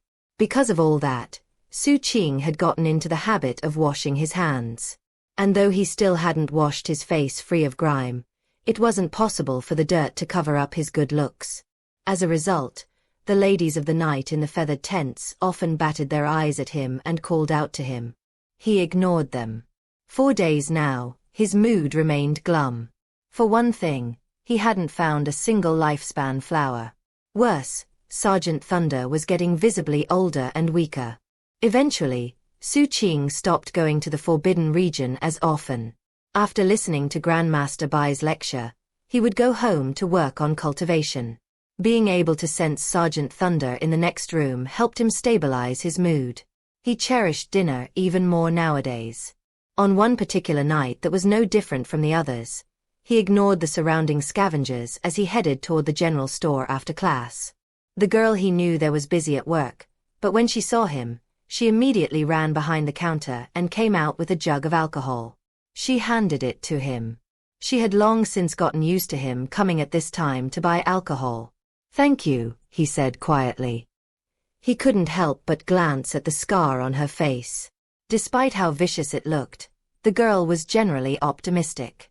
Smiling, she made small talk for a few minutes until a customer yelled at her to come help him. Xu Qing hefted the jug and turned to leave. When the girl saw that, she quickly said a few things to her customer, then ran to the door. "Big bro kid," she called. Xu Qing stopped walking and looked over his shoulder as she hurried to him. As she neared, she held out her hand, and he saw that in her palm was a piece of candy. "I can tell you've felt down recently," she said. "Whenever I'm sad, my mama would always give me some candy. I just had to eat it, and I'd feel better. This is my last piece of candy and I want you to have it." She seemed worried he might refuse, so she pushed the candy into his hand and ran back to the shop. At the door she stopped, looked back and said, "Feel better, big bro kid." He stood there awkwardly for a moment as she ducked back inside, then looked down at the candy. A moment passed, and he carefully put the candy away. On the way back, the camp seemed louder than normal, which was when he noticed 2 caravans entering one after the other. The lead caravan had fancy carts and strong, muscular horses, surpassing the quality of any of the caravans Xu Qing had seen up to this point. Among the members of the caravan were a host of guards, plus 4 or 5 middle-aged men who radiated intense spirit power fluctuations. However, they weren't the most important people in the caravan. As the carts proceeded, a group of young men and women appeared. Most looked to be 16 or 17 years old, and they strutted along in fancy clothing. All had fair skin, with the young men being handsome and refined, the young women elegant and beautiful. These people clearly had extraordinary backgrounds. Disdaining the squalor and chaos of the base camp, they had set up their tents outside. Their arrogant demeanor was plain for everyone to see. Each member of the group had attendants, such that the group of only 15 or so young ones had about 100 people following them. Behind them was a second caravan, and though it looked nice, it obviously wasn't as impressive as the first. Because of the high status of the group of young men and women, the second caravan didn't dare to overtake them. And thus, the members of the second caravan went their separate ways upon entering the camp, and kept a much lower profile. Xu Qing merely glanced at them as he walked past. Caravans came every few days, either to sell goods or to set up camp before entering the Forbidden Region. All kinds of people could be seen in such groups. That was just how life worked in the base camp, and Xu Qing already took it as a matter of course. Once back home, Xu Qing saw that Sergeant Thunder was in the courtyard doing some stretching. The sunlight shining down made the old man seem more than ever like he was in the twilight of his life. Xu Qing's mood sank again. Seeing the jug in Xu Qing's hand, Sergeant Thunder smiled and said, "You bought liquor again? Excellent. You go straighten up the kitchen. I'm going for a walk to get some food for dinner." Hands clasped behind his back, he strolled out of the courtyard. This was their arrangement. Sergeant Thunder had to be the one to buy the food. Of course, Xu Qing demanded to pay a bit more in rent to make up for the cost. Sergeant Thunder came back a bit earlier than usual. Xu Qing had just finished preparing the kitchen when the old man walked in with a bag of meat. Grinning at Xu Qing, he set about preparing dinner. Like usual, Xu Qing just sat off to the side and observed, hoping to learn a thing or two. As he watched, something seemed off. Normally speaking, they ate dinner a lot later than this. Realizing that, Xu Qing's heart sank even further. However, he just watched Sergeant Thunder work. He thought about asking for details, but in the end, kept his mouth shut. Like usual, Sergeant Thunder cooked and talked at the same time. It felt just like the chatter one would expect while preparing a family dinner. Even before the evening sun sank below the horizon, the food was finished. Putting it on the table, Sergeant Thunder looked at the glum Xu Qing and tousled his hair. "Kid, I already bought my residency permit for Laughing Pines. Later tonight, I'll pack my luggage. I'm leaving first thing in the morning." He drank a big mouthful of the alcohol Xu Qing had purchased. Xu Qing felt like didn't know what to do. Finally, he quietly said, "I didn't realize you'd be leaving so soon." Sergeant Thunder chuckled.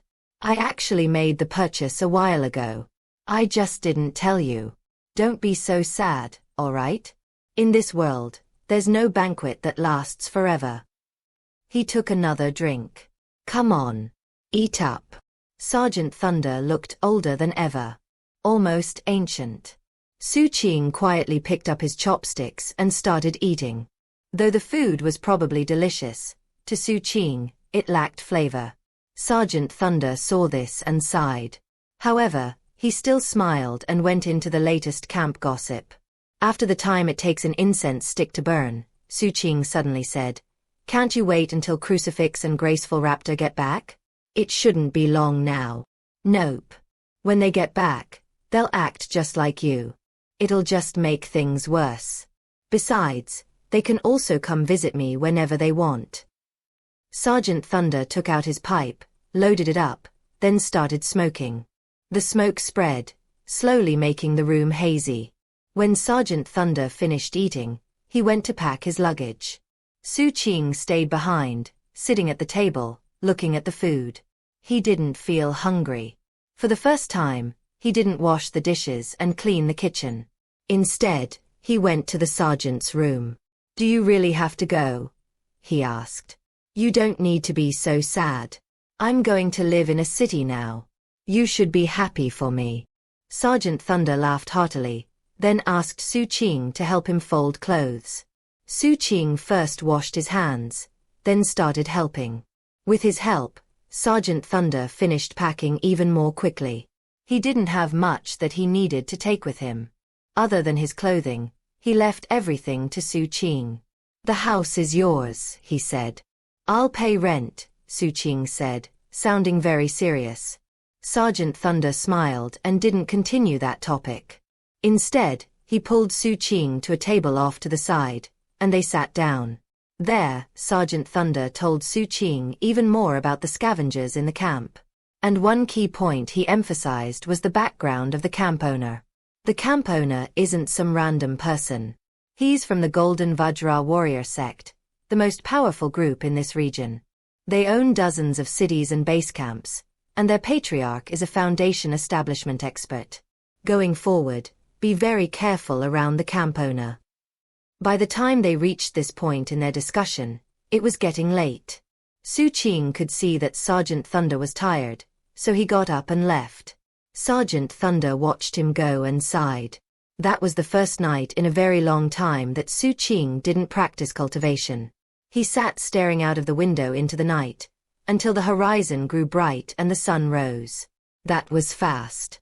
Feeling full of melancholy, he chose not to go out into the courtyard like he usually did. Instead, he waited until he heard the sound of Sergeant Thunder opening the main gate. Only then did he leave his room. As the morning sun sent dawn rays over the land, the two of them stood in the courtyard looking at each other. Sergeant Thunder smiled. "I'm leaving, kid. I'll see you off." "There's no need. You should get to class." "I'll see you off." "You." "I'll see you off." 1. Sergeant Thunder seemed to realize he wasn't going to be able to dissuade Xu Qing, so he nodded. And thus, the two of them walked through the base camp while most of the other scavengers still slept. When they neared Grandmaster Bai's tent, Xu Qing ran over to it. Grandmaster Bai wasn't there, nor was Chen Feiyuan. Only Tingyu was present, studying a medicinal codex. "Do you mind helping me ask for the day off?" he said. Clasping hands and bowing, he turned and hurried off. Tingyu looked very surprised, and even walked out of the tent, which was when she saw Xu Qing and Sergeant Thunder walking off into the distance. The morning light cast their shadows in front of them as they walked, further and further away. Xu Qing carried Sergeant Thunder's bag on his back. He didn't say anything. Sergeant Thunder had mixed emotions. Looking at the stubborn young man carrying his things, he tried to talk about some of the camp gossip. But after only a few sentences, he found he couldn't continue talking. The two of them climbed the mountain where once they'd rested and looked down at the base camp. Back then, Sergeant Thunder had led the way, and Xu Qing followed. The former had looked as profound as a sword, the latter had seemed like a lone wolf. This time, Xu Qing led, and Sergeant Thunder followed. This time, the former looked like a mountain peak, the latter lurched like the fall of dusk. This chapter upload daily at novelhulk.com. Xu Qing reached out to steady Sergeant Thunder. And then he hoisted him onto his back, just like back in the Forbidden Region. Sergeant Thunder could see the side of Xu Qing's face, and it made him sigh. "You need to keep your eye on the other scavengers," he said quietly. "I know you've become very strong lately, but that doesn't mean you can underestimate them." Scavengers. Well, they're outlaws. They'll try to get what they want by fair means or foul. Don't forget to feed the dogs every night. You can trust them more than anyone else in the base camp. Remember to eat well. And don't eat cold food. Warm it up first. You're still growing, so don't get lazy about that kind of thing. If you do, you'll regret it when you get older. Oh, right. Remember to sleep in bed. And use the bedding. Don't be afraid of getting it dirty. Just wash it if you need to, and hang it in the sun to dry. Another thing. Everything Sergeant Thunder said was filled with deep concern. Xu Qing nodded as he carried the old man along. And he committed everything to memory. Sergeant Thunder kept talking and talking. But he was old and weak, and eventually fell asleep. When Xu Qing heard the snoring, he made sure to keep his footsteps quiet. At the same time, he tried to pick the best course to follow, to make the journey smooth. And thus, Xu Qing carried Sergeant Thunder through the wilderness, avoiding rough terrain, until evening came. As the waning light stretched their shadows out, Xu Qing spotted a city in the distance. Around then, Sergeant Thunder woke up and noticed the city. He sighed. "We're here." "Yeah," Xu Qing said, his heart heavy. At Sergeant Thunder's request, he put the old man down carefully. Sergeant Thunder took his bag out of Xu Qing's hand. He looked at the city gate, then back at Xu Qing. A moment of silence passed. Sergeant Thunder smiled. Reaching out, he tousled Xu Qing's hair. "Time to head back, kid. If you miss me, come visit. I'll be at number 3 Clearwater Road in the south of the city." Hefting his luggage, he walked toward the city gate. Xu Qing felt like he had 1,000 things to say, but wasn't sure how to say them. So he just stood there mutely. Just before entering the city gate, Sergeant Thunder stopped and looked back. Giving Xu Qing a profound look, he waved. Then the guards hurried him inside, and he was gone from sight. Xu Qing stood there looking lonely for a long time. The city gate closed for the evening, and his heart felt completely empty. "Take care of yourself," he murmured. Then he turned back, feeling bitter and lonely. Night fell, covering him with darkness. Alone, he walked through the fields, around the rough terrain, and up the mountain. Further and further away. 1. As I've mentioned before and will again, seeing someone off in Chinese culture is very important. When you part ways, you should escort the departing person a certain distance. The farther you escort them away, the more respect it shows. In some cases, such as with family or close friends that you see all the time, this formality might be ignored. But even then, it will usually involve an exchange of "I'll see you off" followed by, "There's no need." In any case, the reality remains that seeing someone off is important, and how far you see them off is relevant. Deathblade's thoughts. Thanks so much to Jolly Sadness for the review. Much appreciated. Chapter 27. A Stranger Like Jade. The howl of wolves echoed through the mountains, but then the sound faded into nothing, almost as though a fiercer animal had scared the wolves away. As Xu Qing made his way through the darkness, he couldn't bury the sense of loss in his heart. Growing up as he had in the slums, he'd long since grown accustomed to goodbyes. But this was different. Deeper. The emptiness in his heart reflected itself in his posture. He looked bleak. He took his time going back, and the sun was coming up when he caught sight of the base camp. There didn't seem to be many lamps burning in the camp. From what Xu Qing remembered, no matter how late he came back from the Forbidden Region, there was always one lamp burning for him. But today, that one lamp was gone. And it would never come back. His melancholy deepened as he entered the camp and walked through the darkness to the courtyard. Inside were a dozen dogs. They glanced at him quietly when he appeared. He finally looked up and saw 3 rooms. And darkness. There was no sign of life. No light. No energy.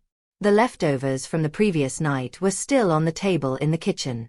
Xu Qing walked into the kitchen and looked at the 3 sets of bowls and chopsticks.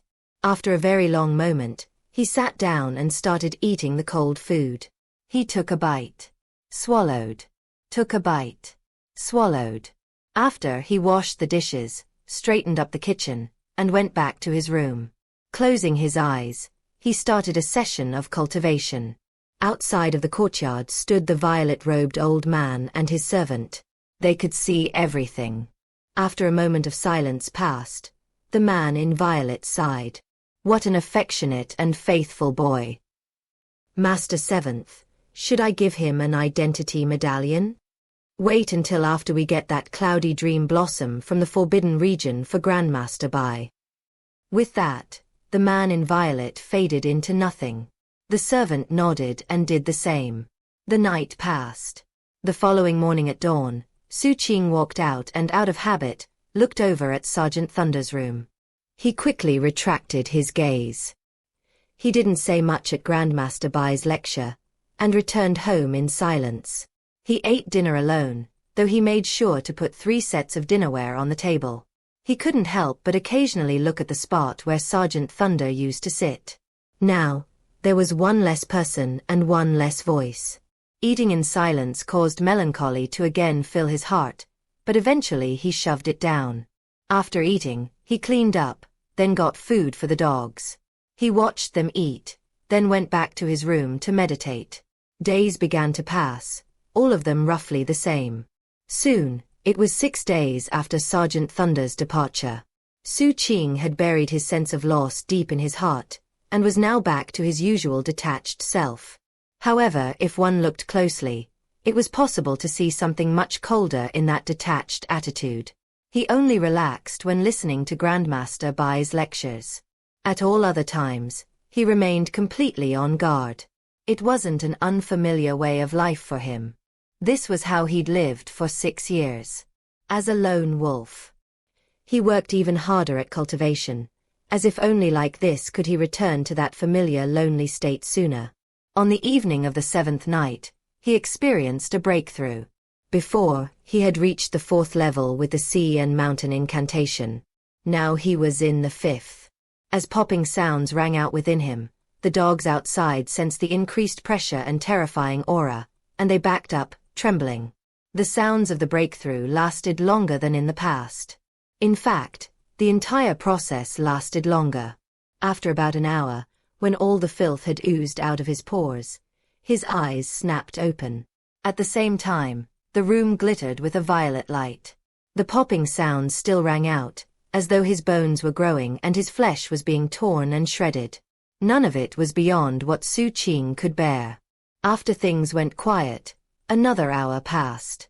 Finally he stood up, whereupon his clothing seemed shorter than before.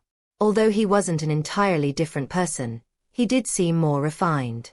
That was especially true of his facial features. a result of his body being pure and free of mutagen. His handsome features, combined with his cold, detached attitude, made him attractive in a way that the filth and grime couldn't cover up. However, Xu Qing didn't pay attention to any of that. Going out into the courtyard, he did some tests to check how much faster he was now. And he threw some experimental punches, resulting in loud cracking sounds filling the air. From what he could tell, he was more than twice as strong as he'd been in the 4th level. Even more shocking, when he threw punches, the spirit power fluctuations caused the image of a goblin to appear, its teeth bared to reveal sharp fangs. It looked almost like an evil ghost. So, this is the power of one goblin. As he looked down at his clenched fists, the surrounding dogs trembled. According to the description, each level of the sea and mountain incantation provided the strength of a tiger. 5 combined created the strength of a goblin. And 2 goblins made a hobgoblin. However, something about the description didn't seem right to him. Given how strong he was fairly sure he was at the level of 7 or 8 tigers. It was the same in terms of speed. And he was fairly certain that once he reached the 6th level, he would have the strength of 2 goblins, which was much earlier than normal. It must be because of the violet crystal and the saber strike from that statue in the temple complex. Extending his right hand, he recalled the image of that statue. Energy swirled around him. He dropped his hand. Still not quite there yet. His version of that saber strike wasn't good enough yet. Just as he was about to go back into his room, he suddenly looked down and noticed his shadow. After the breakthrough, it was just like before. The mutagen flowed into his shadow, leaving his body absolutely pure. As he looked at his shadow, a thought occurred to him. I wonder if I can control my shadow? As the thought percolated, he continued to stare at his shadow, willing it to move. Unfortunately, even after expending a lot of effort, nothing happened. He sighed softly and, thinking he might be getting a bit too greedy, was about to give up when his shadow's hand suddenly twitched slightly. That sight caused Xu Qing's eyes to widen. He definitely wasn't seeing things, as he was absolutely sure that his flesh and blood hand hadn't twitched. Only the shadow version of it. He tried again. Time passed. And then, as Xu Qing himself remained absolutely motionless, his shadow slowly raised its hand. It only moved slightly, but that effort alone made Xu Qing feel like his head was about to explode. Only after a long moment passed did he regain his composure. However, his eyes were now shining brightly. I can control it. He looked back down at his shadow. Exercising that bit of control took a huge amount of effort, and while his mind had felt empty moments before, now he felt the pain of a headache. It was obvious that doing this was very taxing. However, he was confident that as he practiced, and as his cultivation base improved, he would gain greater and greater control. And eventually, his shadow could be used as a weapon to catch his enemies off guard. I hope that day comes sooner rather than later. Feeling like his head was splitting, he returned to his room and sat down cross-legged to meditate. The next morning, he was only half recovered, and felt quite dispirited.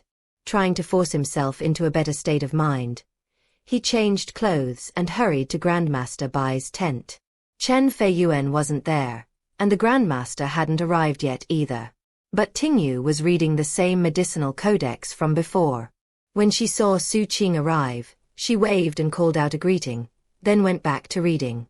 Mornings had all begun like this lately. According to Tingyu, the newly arrived group of young men and women included some friends of Chen Feiyuan's, whom he often went to see.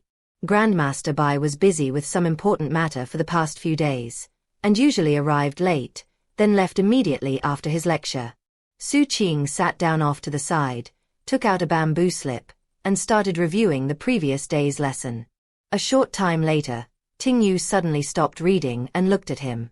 Why do you look different today? She asked. Xu Qing didn't look up at her. He just kept studying. Tingyu's bright eyes opened wider as she looked even more closely at Xu Qing. Then Grandmaster Bai arrived, and she didn't say anything further. However, throughout the lecture, she kept looking over at Xu Qing. Grandmaster Bai was usually very strict, but he seemed to have something on his mind, and only offered some minor admonitions to Tingyu for her lack of attentiveness.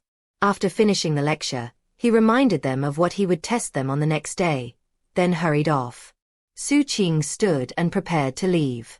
However, before he could get outside, Tingyu jumped in his way. Frowning, he looked at her. Lifting her chin, she glared back. She had a very pretty face, with eyes that sparkled like the stars and moon. "I figured it out," she said. "You're taller." "Sure," Xu Qing replied, nodding. Then he tried to walk around her, except she once again moved to block his way. Looking at him curiously with her sparkling eyes, she said, "Kid, you come here every day with that dirty face of yours. I just realized I don't know what you actually look like. And now I can tell you're different from before. Nope. This isn't going to work. I'm going to wash your face and see the real you." Pulling a handkerchief out of her sleeve, she started moving toward him.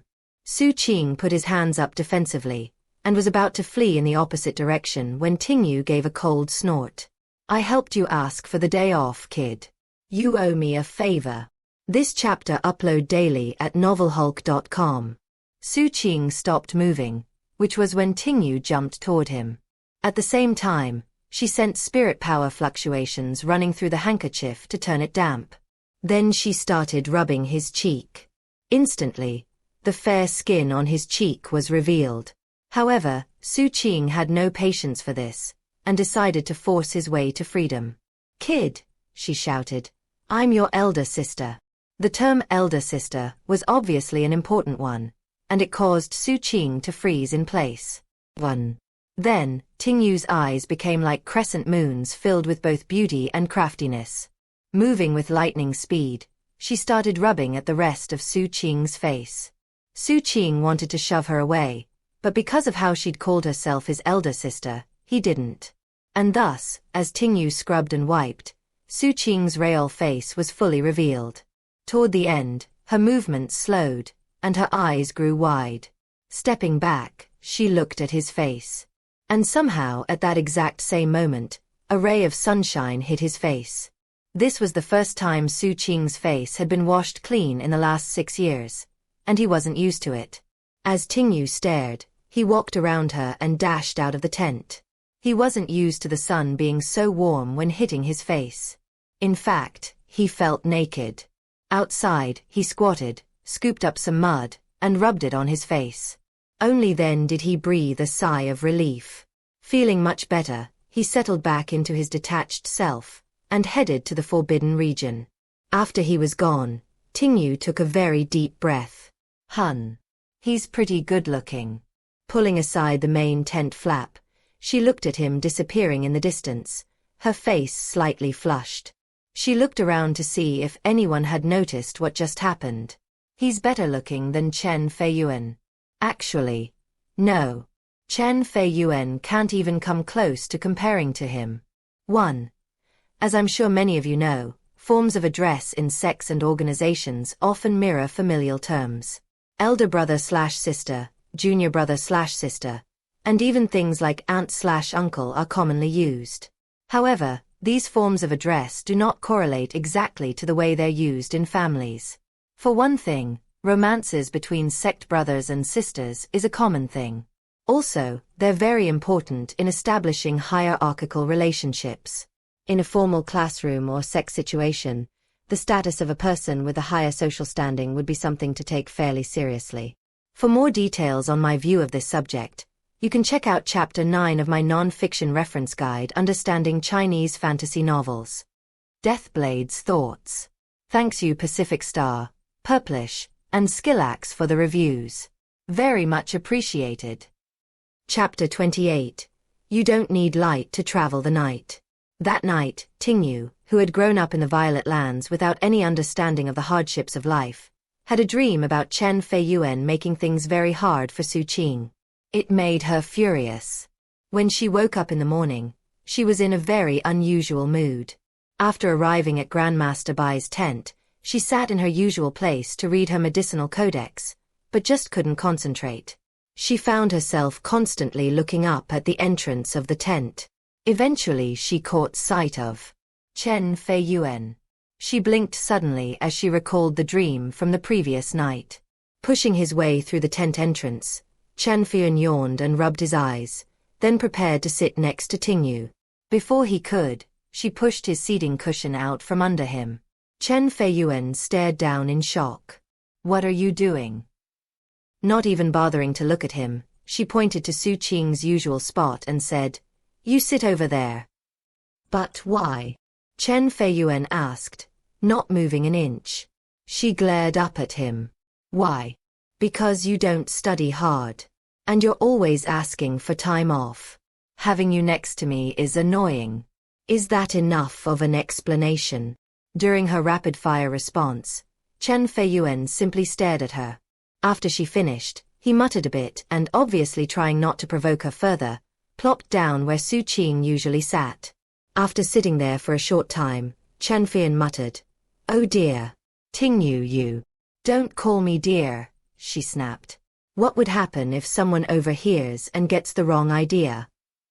This chapter upload daily at novelhulk.com. Huh. I didn't call you dear. Chen Feiyuan looked utterly confused, but before anything else could happen, the tent flap opened and Xu Qing entered. When Tingyu saw him, she smiled, causing 2 faint dimples to appear on her cheeks. Then she brushed off the cushion Chen Feiyuan had been about to sit on earlier. Little junior brother, you sit here, she said. Xu Qing looked startled. Chen Feiyuan stared in shock. What are you staring at? Tingyu said. Teacher's going to be here soon. Hurry up. Xu Qing hesitated, first looking at Tingyu, then the spot where she was trying to get him to sit down, and then Chen Feiyuan. It really was time for Grandmaster Bai to arrive, so after a moment, he sat down next to Tingyu, right in the spot where Chen Feiyuan usually sat. Looking embarrassed, Chen Feiyuan pointed at Xu Qing and was about to say something when Tingyu glared at him fiercely and barked, Shut up. I didn't say anything, he whimpered, looking like he was about to cry. As far as he was concerned, all of this was very unfair, and he was about to say something when the tent flap opened and Grandmaster Bai walked in. Chen Feiyuan had no choice but to bite his tongue and sit there fuming. Opposite him, Tingyu seemed very happy, and Xu Qing looked profoundly uncomfortable. After taking a few steps inside, Grandmaster Bai noticed where Xu Qing was sitting. He looked at Tingyu, and then the hapless Chen Feiyuan. Smiling faintly, he sat down and began the testing.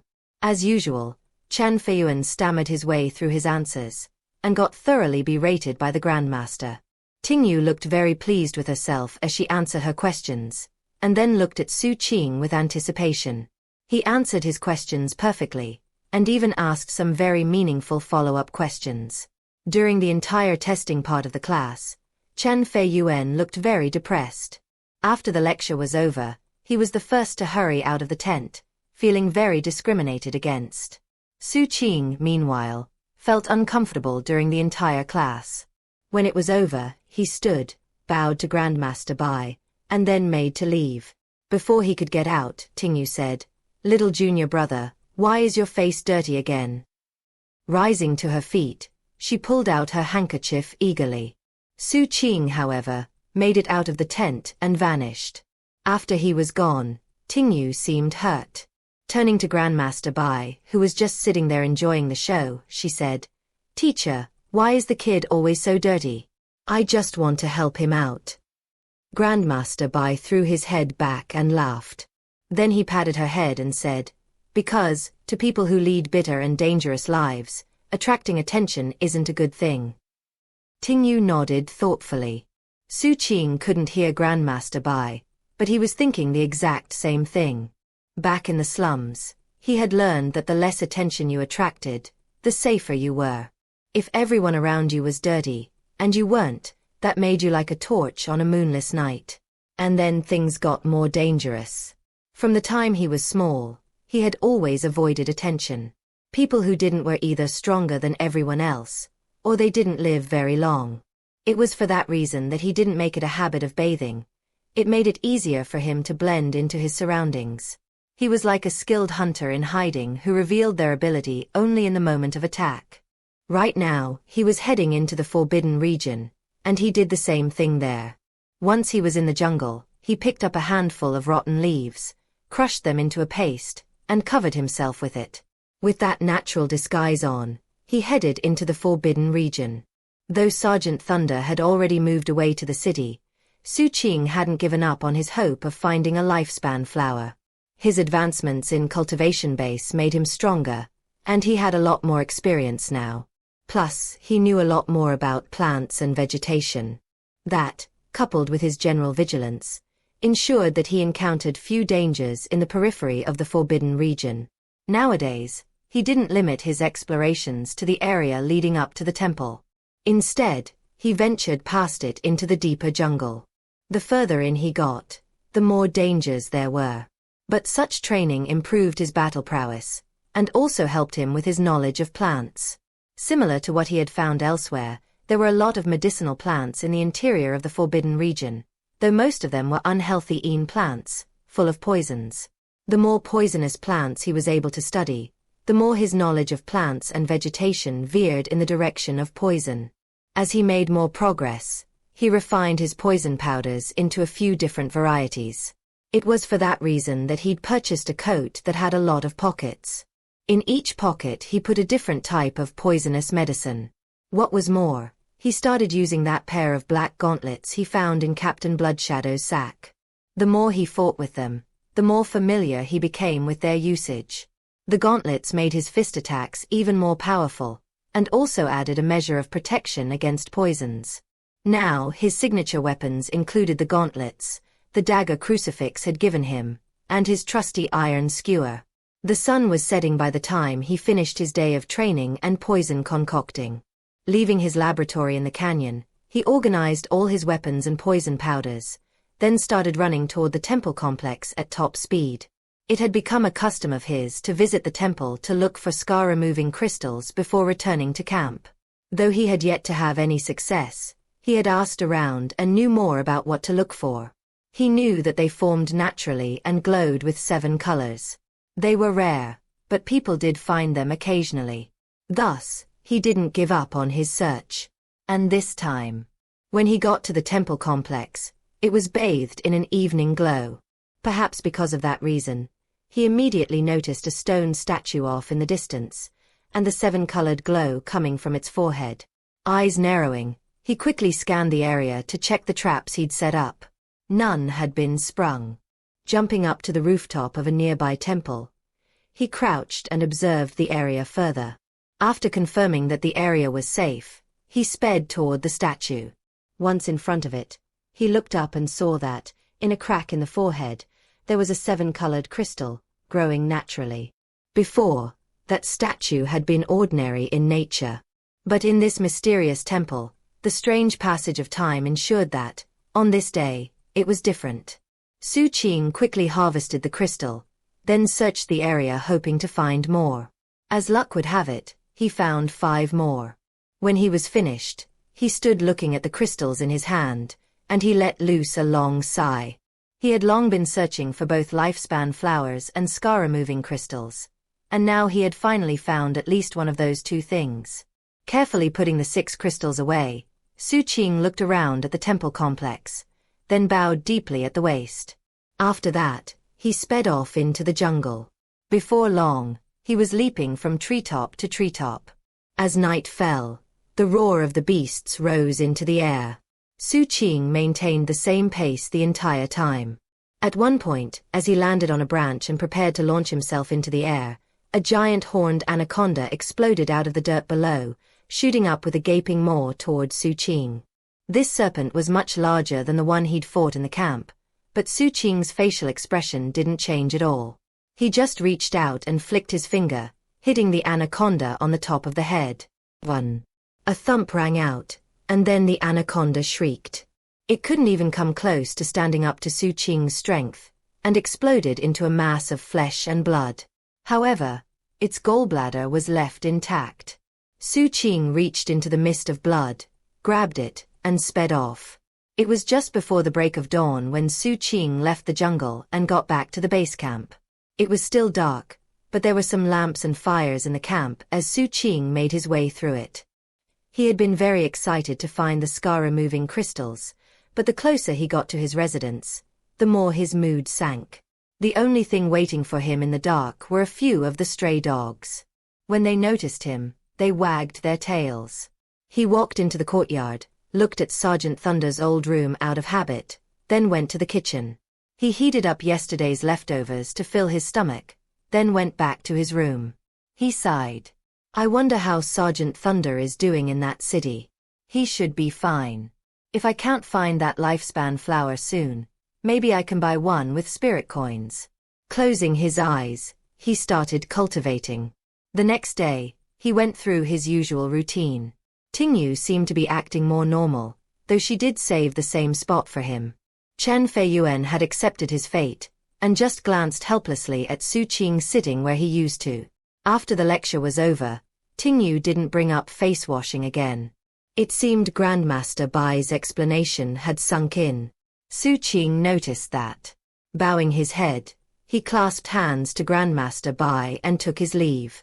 Outside the tent, he rubbed his sack, within which were the scar-removing crystals, and headed toward the general store where that girl worked. Upon nearing, he noticed that there was a group of strangers gathered around the store. They wore unusual clothing, including black cloaks embroidered with blood-colored suns. However, most noticeable was the somber, desolate, and bloodthirsty aura they emanated. 1. He fought the giant horned anaconda in Chapter 7. Deathblade's thoughts.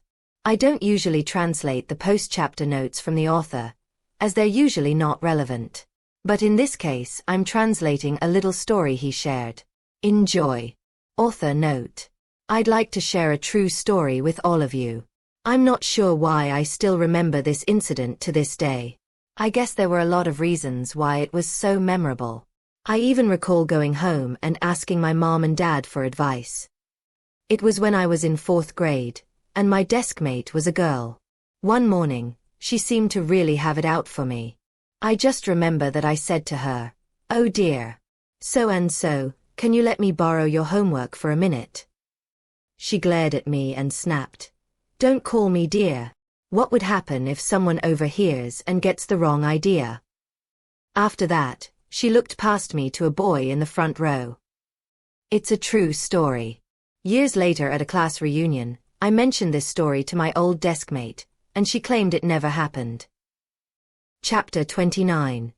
The Sorrow of Parting. The black-cloaked men were tall, but their faces were concealed in hoods, making it impossible to make out their features. However, the cold glitter of their eyes was visible, and it made the surrounding scavengers tremble inwardly. These black-cloaked figures seemed indifferent to life in general, as if they completely lacked humanity, and were nothing more than killing machines. As they stood there, the heat of the 6th month seemed to be driven away by them, making the area around the general store sinister and cold. Xu Qing didn't know who they were, but he quickly learned by listening in to the hushed reactions of the surrounding scavengers. It's a law enforcement team from the Church of Departure. The Church of Departure. They're all lunatics. They hardly ever show up at scavenger base camps. What are they doing here? I heard they came looking for someone. They already searched the other cities and base camps in the area, so now they're here. Hearing the talk, Xu Qing's eyes narrowed, and he surreptitiously took out his iron skewer. Eyes cold, he observed the general store. Only a moment later, 3 people walked out. First came 2 people, one tall, one short. The tall one stood as straight as a blood-splattered sword. He wore clothing different from the law enforcement team outside. His cloak was blood red, and was embroidered with a black sun. Furthermore, his head wasn't covered, revealing black hair and the angular face of a young man. The moment he appeared, the black-cloaked members of the law enforcement dropped to one knee in unison, and bowed their heads. This scene caused Xu Qing's eyes to narrow. The aura pulsing off of this red-cloaked young man reminded him of the powerful beasts he'd encountered out in the jungle. The short individual next to the tall young man was none other than the girl Xu Qing had come to see. She grinned from ear to ear as she clasped the hand of the young man next to her. Given the age difference between the two of them, he was apparently her older brother. And though his expression was generally cold, When he looked down at the girl, his eyes softened. At the same time, there seemed to be an indelible sadness in his expression. Apparently, he was thinking back to loved ones lost in a catastrophe. Behind the two of them was the owner of the general store, who followed obsequiously while quietly offering flattering words. Upon seeing all this, Xu Qing put away his iron skewer and patted the bag of crystals, trying to decide what to do. Right then, the girl happened to notice him in the crowd. She quickly said a few words to the young man next to her, who turned to look at Xu Qing. Then the girl pulled her hand away and ran over. The scavengers around Xu Qing edged away from him, allowing the girl to run up to him. "My big brother came to get me," she said. Anticipation gleaming in her eyes, she continued. "Do you want to come with us, big bro kid?" Xu Qing shook his head. The girl looked disappointed. However, she quickly put a smile back on her face and said, "That's okay. When I grow up, I'll come back and see you. I told you I was going to pay you back for saving my life, big bro kid. And I will. I'm leaving with my big brother, and he treats me great. He gives me anything I need. Do you have a big brother too?" The girl kept talking and talking, until her brother cleared his throat. "I have to go, big bro kid," the girl said, gazing at Xu Qing. Over the past 2 months, he was the only person she'd gotten to know. And now she didn't want to say goodbye. Xu Qing pulled out one of the 7-colored crystals and handed it to her. "This stone can get rid of scars. Take it." The girl looked surprised, but took the stone. She seemed like she had more to say, but then her brother called to her. With a final look at Xu Qing, she ran to her brother with the crystal in her hands. The black-cloaked men clustered around them. Looking back at Xu Qing, she waved. He waved back. Thinking about her constant optimism and smile, he watched her leave. "Please, stay safe," he murmured. Then he turned and went back to his residence. Life went on. He cooked by himself, ate by himself, cleaned up by himself, meditated, went to class. Just like that, 7 days passed. He was living now just as he'd lived back in the slums. Furthermore, he had come to the realization that Grandmaster Bai wasn't going to stay in the camp forever. That fact had become more than obvious a few days before when Grandmaster Bai's convoy started to pack up. As the Grandmaster had mentioned before, he came from the Violet Lands. And from what Xu Qing had heard, the Violet Lands were in the middle of South Phoenix. Early in the morning, Xu Qing arrived at Grandmaster Bai's tent, only to realize there were no guards there. Neither were Chan Fei Yuan and Ting Yu present. The only person in the tent was Grandmaster Bai. Xu Qing knew what was coming. Grandmaster Bai gave a very detailed lecture, and Xu Qing paid very close attention. Time flew by. When it was over, Grandmaster Bai looked at Xu Qing standing there silently, and he sighed. "I'm leaving," he said. "Before I go, I want to explain something that you'll find very helpful in the future. Due to an oath I took, I can't explain directly. Whether or not you understand what I'm about to tell you will depend on your personal fortune." Grandmaster Bai gave him a meaningful look. Xu Qing looked back at him. The moment their eyes met, Grandmaster Bai started speaking in a quiet voice. "Kid, I want you to think back to the medicinal plants from the lessons I taught to you on the 3rd day, the 7th day, the 11th day, the 15th day, the 17th day, and the 19th day. That's 6 lessons. Identify the proper plants, and then, using the ratio of 1 to 2 to 4, add in the proper amount of 7-leaf clover and refine the mixture at high heat. By doing so, you can produce a pill that everyone in this world needs. A pill equivalent to pure spirit coins. You can concoct a white bolus." Hearing this, Xu Qing's eyes went wide. He was not the same person he was 2 months before when he first started listening to Grandmaster Bai's lessons. Given everything he'd learned, he knew how valuable pill formulas were. Usually, they were kept under the control of the great clans and organizations, and were considered priceless resources. That was especially true of white boluses, which might as well be considered a currency of their own. That pill formula was so valuable it defied description. Normally speaking, it would never be revealed to anyone. Someone who could concoct white boluses wouldn't need a very high cultivation base. They could live a great life just with that ability. This was an incredible favor. Xu Qing trembled as he looked at Grandmaster Bai. Seeing his white hair and the kindly expression on his face, Xu Qing thought back to everything from the past 2 months. This chapter upload daily at novelhulk.com. How he had eavesdropped outside the tent, how he had attended class, how Grandmaster Bai had taught him so attentively. There was so much he wanted to say. So many words of thanks. So much gratitude. And he didn't want to say farewell. But all he could do was incline his head to his teacher, a man who seemed so strict, yet was so kind at heart. Clasping hands, Xu Qing bowed as deeply as he could. Thank you, teacher. Sergeant Thunder felt like family to him. But Grandmaster Bai felt like a true teacher and master, and was just as important to Xu Qing. Grandmaster Bai looked at Xu Qing's deep, formal bow, and he smiled. Despite how Xu Qing hid it, the Grandmaster could see how emotional he was. He chuckled. Kid, I'm doing this because you're a good student. And you're smart. Also, I really hate those old fogies who make rules about giving out pill formulas. But sometimes, my status makes it impossible for me to do what I really want to do.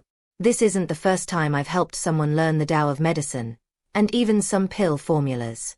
I've been all over South Phoenix, and I've taught a lot of people. We humans shouldn't let our medicine skill decline because of matters of status. Finally, there's one more thing I want to tell you. Remember this. The world is a tavern for living beings. And the timescape is an old guest. As long as we don't die, we'll meet again. I hope that when we do, you'll have made something of yourself. Grandmaster Bai's words seemed very profound, especially the last part. In all Xu Qing's years, this was probably the most meaningful thing he'd ever heard, and he committed it to heart. Later that day, as Grandmaster Bai's caravan left the camp, the Grandmaster gave Xu Qing a medicinal codex to study. Xu Qing walked the caravan out of the camp, then watched it go off into the distance. He noticed that Tingyu kept looking over her shoulder at him. Soon, the caravan disappeared into the evening. Xu Qing stood there for a long time, his shadow growing longer, until finally he went back into the camp. For some reason, only a few people leaving made the camp seem very different. It didn't look different. It was still dirty and filled with all kinds of people. There were old folks yelling, kids crying, burly men laughing, and women whispering. Under the setting sun, life pulsed. But it felt different. As Xu Qing walked amidst all that, he headed, not to his residence, but to the general store where the girl used to work. Finding the new assistant there, he purchased some alcohol. Then he returned home. That night, he didn't eat anything. He just looked at the empty kitchen, then at the jug of alcohol. Finally, he lifted it and took a drink. The hot, spicy liquid poured down his throat and into his stomach, where it seemed to explode into the rest of his body. Before, Xu Qing had never liked the taste of alcohol, but tonight was different. He took another drink. Then another, and another. Soon, his head began to swim. He thought about his 6 years in the slums. He thought about Sergeant Thunder walking into that city. He thought about Grandmaster Bai leaving with his caravan. He thought about the girl leaving. And he especially thought about what the girl had asked him. Do you have a big brother too? Xu Qing held the jug of alcohol as he leaned against the wall and looked up at the moon. I do, he murmured. But I don't know where he is. Outside was the violet-robed old man and his servant, listening in. The world is a tavern for living beings, Xu Qing continued. And the timescape is an old guest. As long as we don't die, we'll meet again. Deathblade's thoughts. The chapter title is a relatively obscure idiom that literally means, farther than a flying goose can see, which poetically refers to the sorrow of parting. Thank you to Rogue Primum and Bellium Roll for the reviews. You guys are awesome. Chapter 30. An Unexpected Gift. It was a dark night with no stars, only a moon faintly visible through the drifting clouds. It was very windy. However, the wind didn't interfere with the flowing moonlight. The pure white light was like a river flowing into the human world. It fell onto the scavengers, and onto Xu Qing's courtyard, where two people stood outside his door. One was Master Seventh, clad in his violet robe, his hands clasped behind his back. The moonlight illuminated his wrinkled face as he muttered to himself, apparently trying to make a decision about something. To the side, his servant waited patiently. As far as the dogs were concerned, these two didn't even exist. Nothing seemed out of the ordinary to them.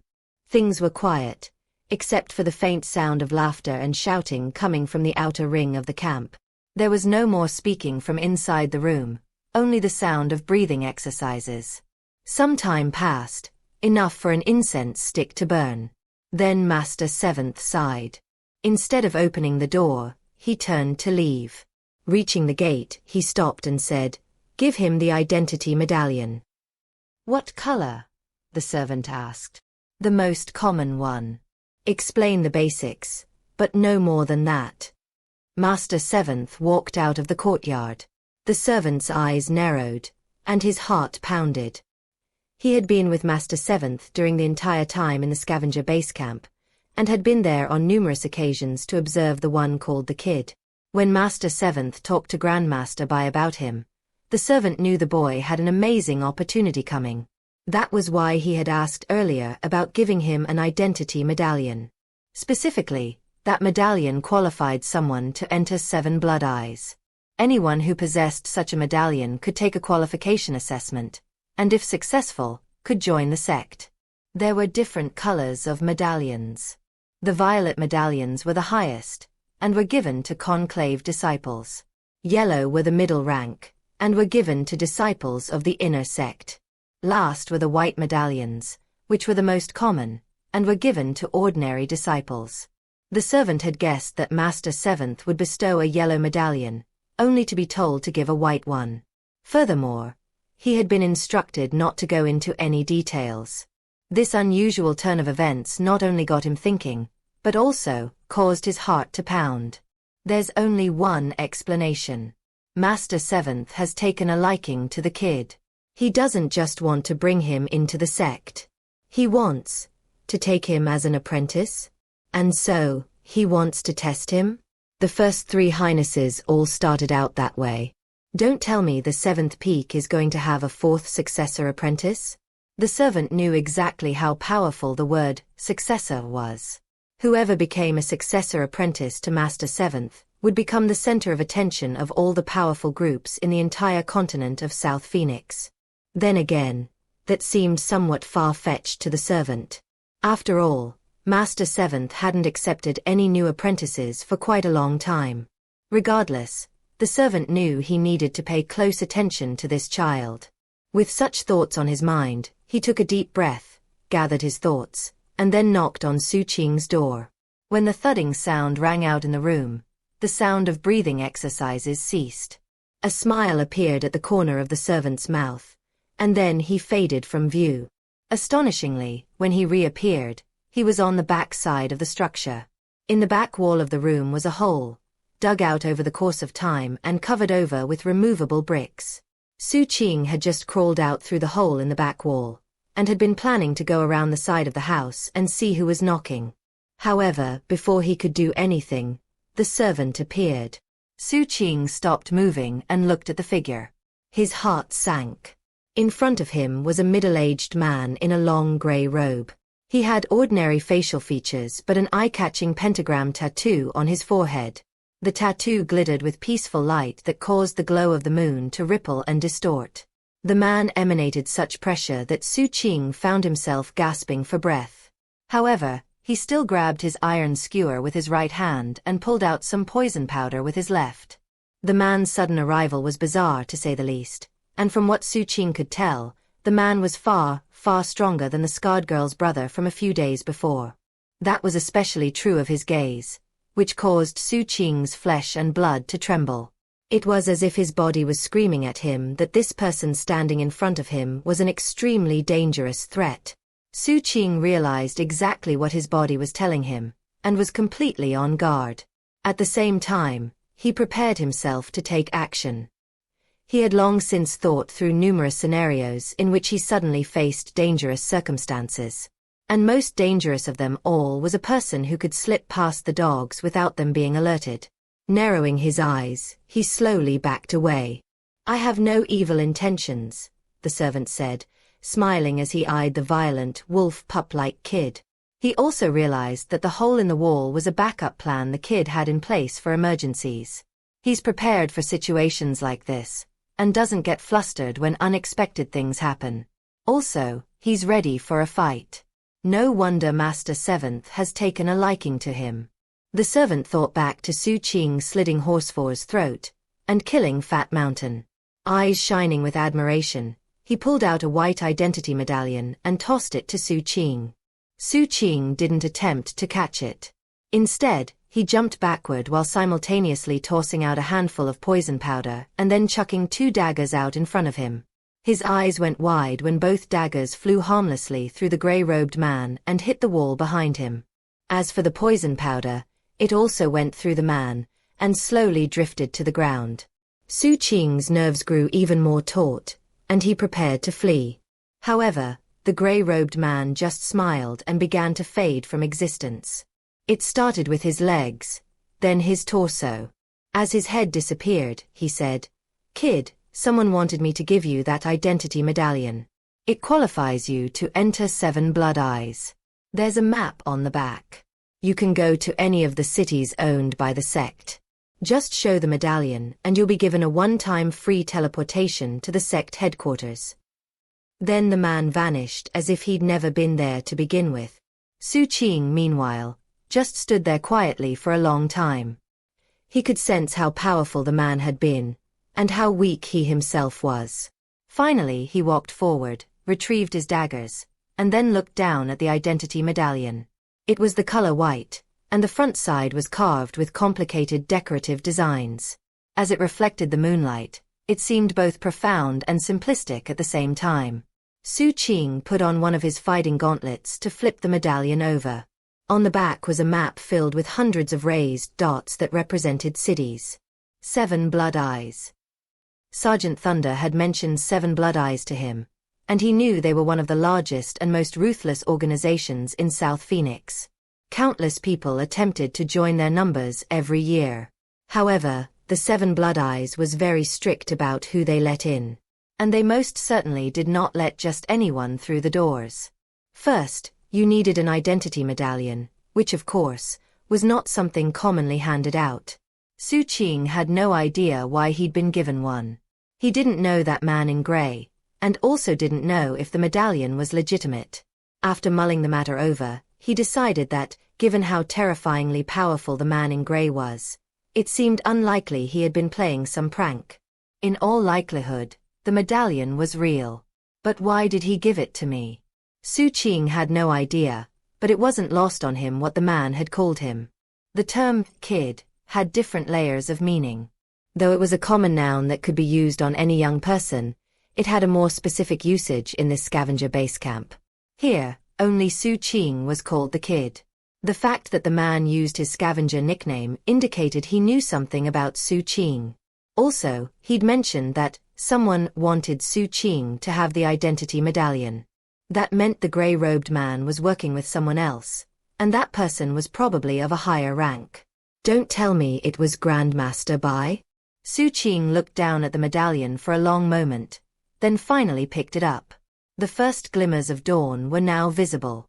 Xu Qing covered up the hole in the back wall, then went to feed the dogs. So far the dogs hadn't been any help to him, but feeding them had become something of a habit over time. As he saw them jostling for food, he was about to leave to listen to Grandmaster Bai's lecture when he suddenly stopped in place, then sat down. Yet another habit. So he sat there until the sun was high and bright in the sky. Only then did he walk out of the courtyard to stroll through the camp. Though he knew the camp well, right now it seemed somewhat unfamiliar. Neither Crucifix nor Graceful Raptor had been back in a while. After walking around a bit, he decided to go visit his laboratory in the canyon. Though the Forbidden Region was a dangerous place, it also held a lot of memories. Besides, he figured he might as well take a shot at concocting a white bolus, and so, he made his way out of the camp. Before he stepped out of it, though, he heard someone calling out to him. "Kid! Kid!" He recognized the voice. Turning, he saw an old man with a full head of white hair running toward him. He was one of the scavengers Xu Qing knew. No one knew his real name, and everyone called him Old Stony. He was one of the handful of people Xu Qing had saved when carrying Sergeant Thunder back to the camp on his back. Later on, the man had come to buy insurance from Xu Qing, just like Boneblade did. "Hey, kid," the old man said excitedly. "I got a big job." He then launched into an explanation. Somehow, Old Stony had convinced the newly arrived group of young men and women to hire him as a guide. They wanted to go to the temple complex in the Forbidden Region. Before going on the trip, he wanted to buy insurance. "Same deal as before, okay?" he said with a smile. 5 white boluses, and if I don't get back in a week, then you come rescue me." "All right, kid." "A week," Xu Qing said, surprised. Old Stony sighed. "Yeah. Those spoiled brats from the Violet Lands are dead set on staying in there a week. They're paying me really well, so I'm going to risk it. After this mission, I'm going to retire." As a long-time scavenger, Old Stony knew that staying in the Forbidden Region that long was tremendously risky. And the difficulties with mutagen would be even more problematic. But the payment was high enough that he could finally buy a residency permit for a city. Thus, he had come to Xu Qing with enough white boluses to buy insurance. Xu Qing frowned. He had no interest in continuing with the insurance arrangement, and right now, he wanted to focus on researching white boluses. However, that was when he noticed Old Stony's look of anticipation, and his white hair. It reminded Xu Qing of Sergeant Thunder. A moment later, he nodded. "This'll be the last time," he said. After Old Stony gratefully handed over the white boluses, Xu Qing ran out of the camp toward the Forbidden Region. As it turned out, the fog of confusion had indeed risen up in one large section of the Forbidden Region. And it was spreading. Outside of the fog, near the poisonous dragon pond area, a terrified scavenger hid inside a tree crevice, shaking from fear. In the area were 4 figures, their eyes icy cold as they searched for someone. "The fog's coming. All I have to do is hold on long enough for the kid to come save me." The person hiding in the tree crevice was none other than Boneblade, the very first scavenger to buy insurance from Xu Qing. Xu Qing, who had just entered the jungle, stopped in place. "The fog's coming." He could sense his shadow twisting and rippling as the wisps of fog became clearer and clearer up ahead. He hesitated briefly, then hurried forward through the jungle.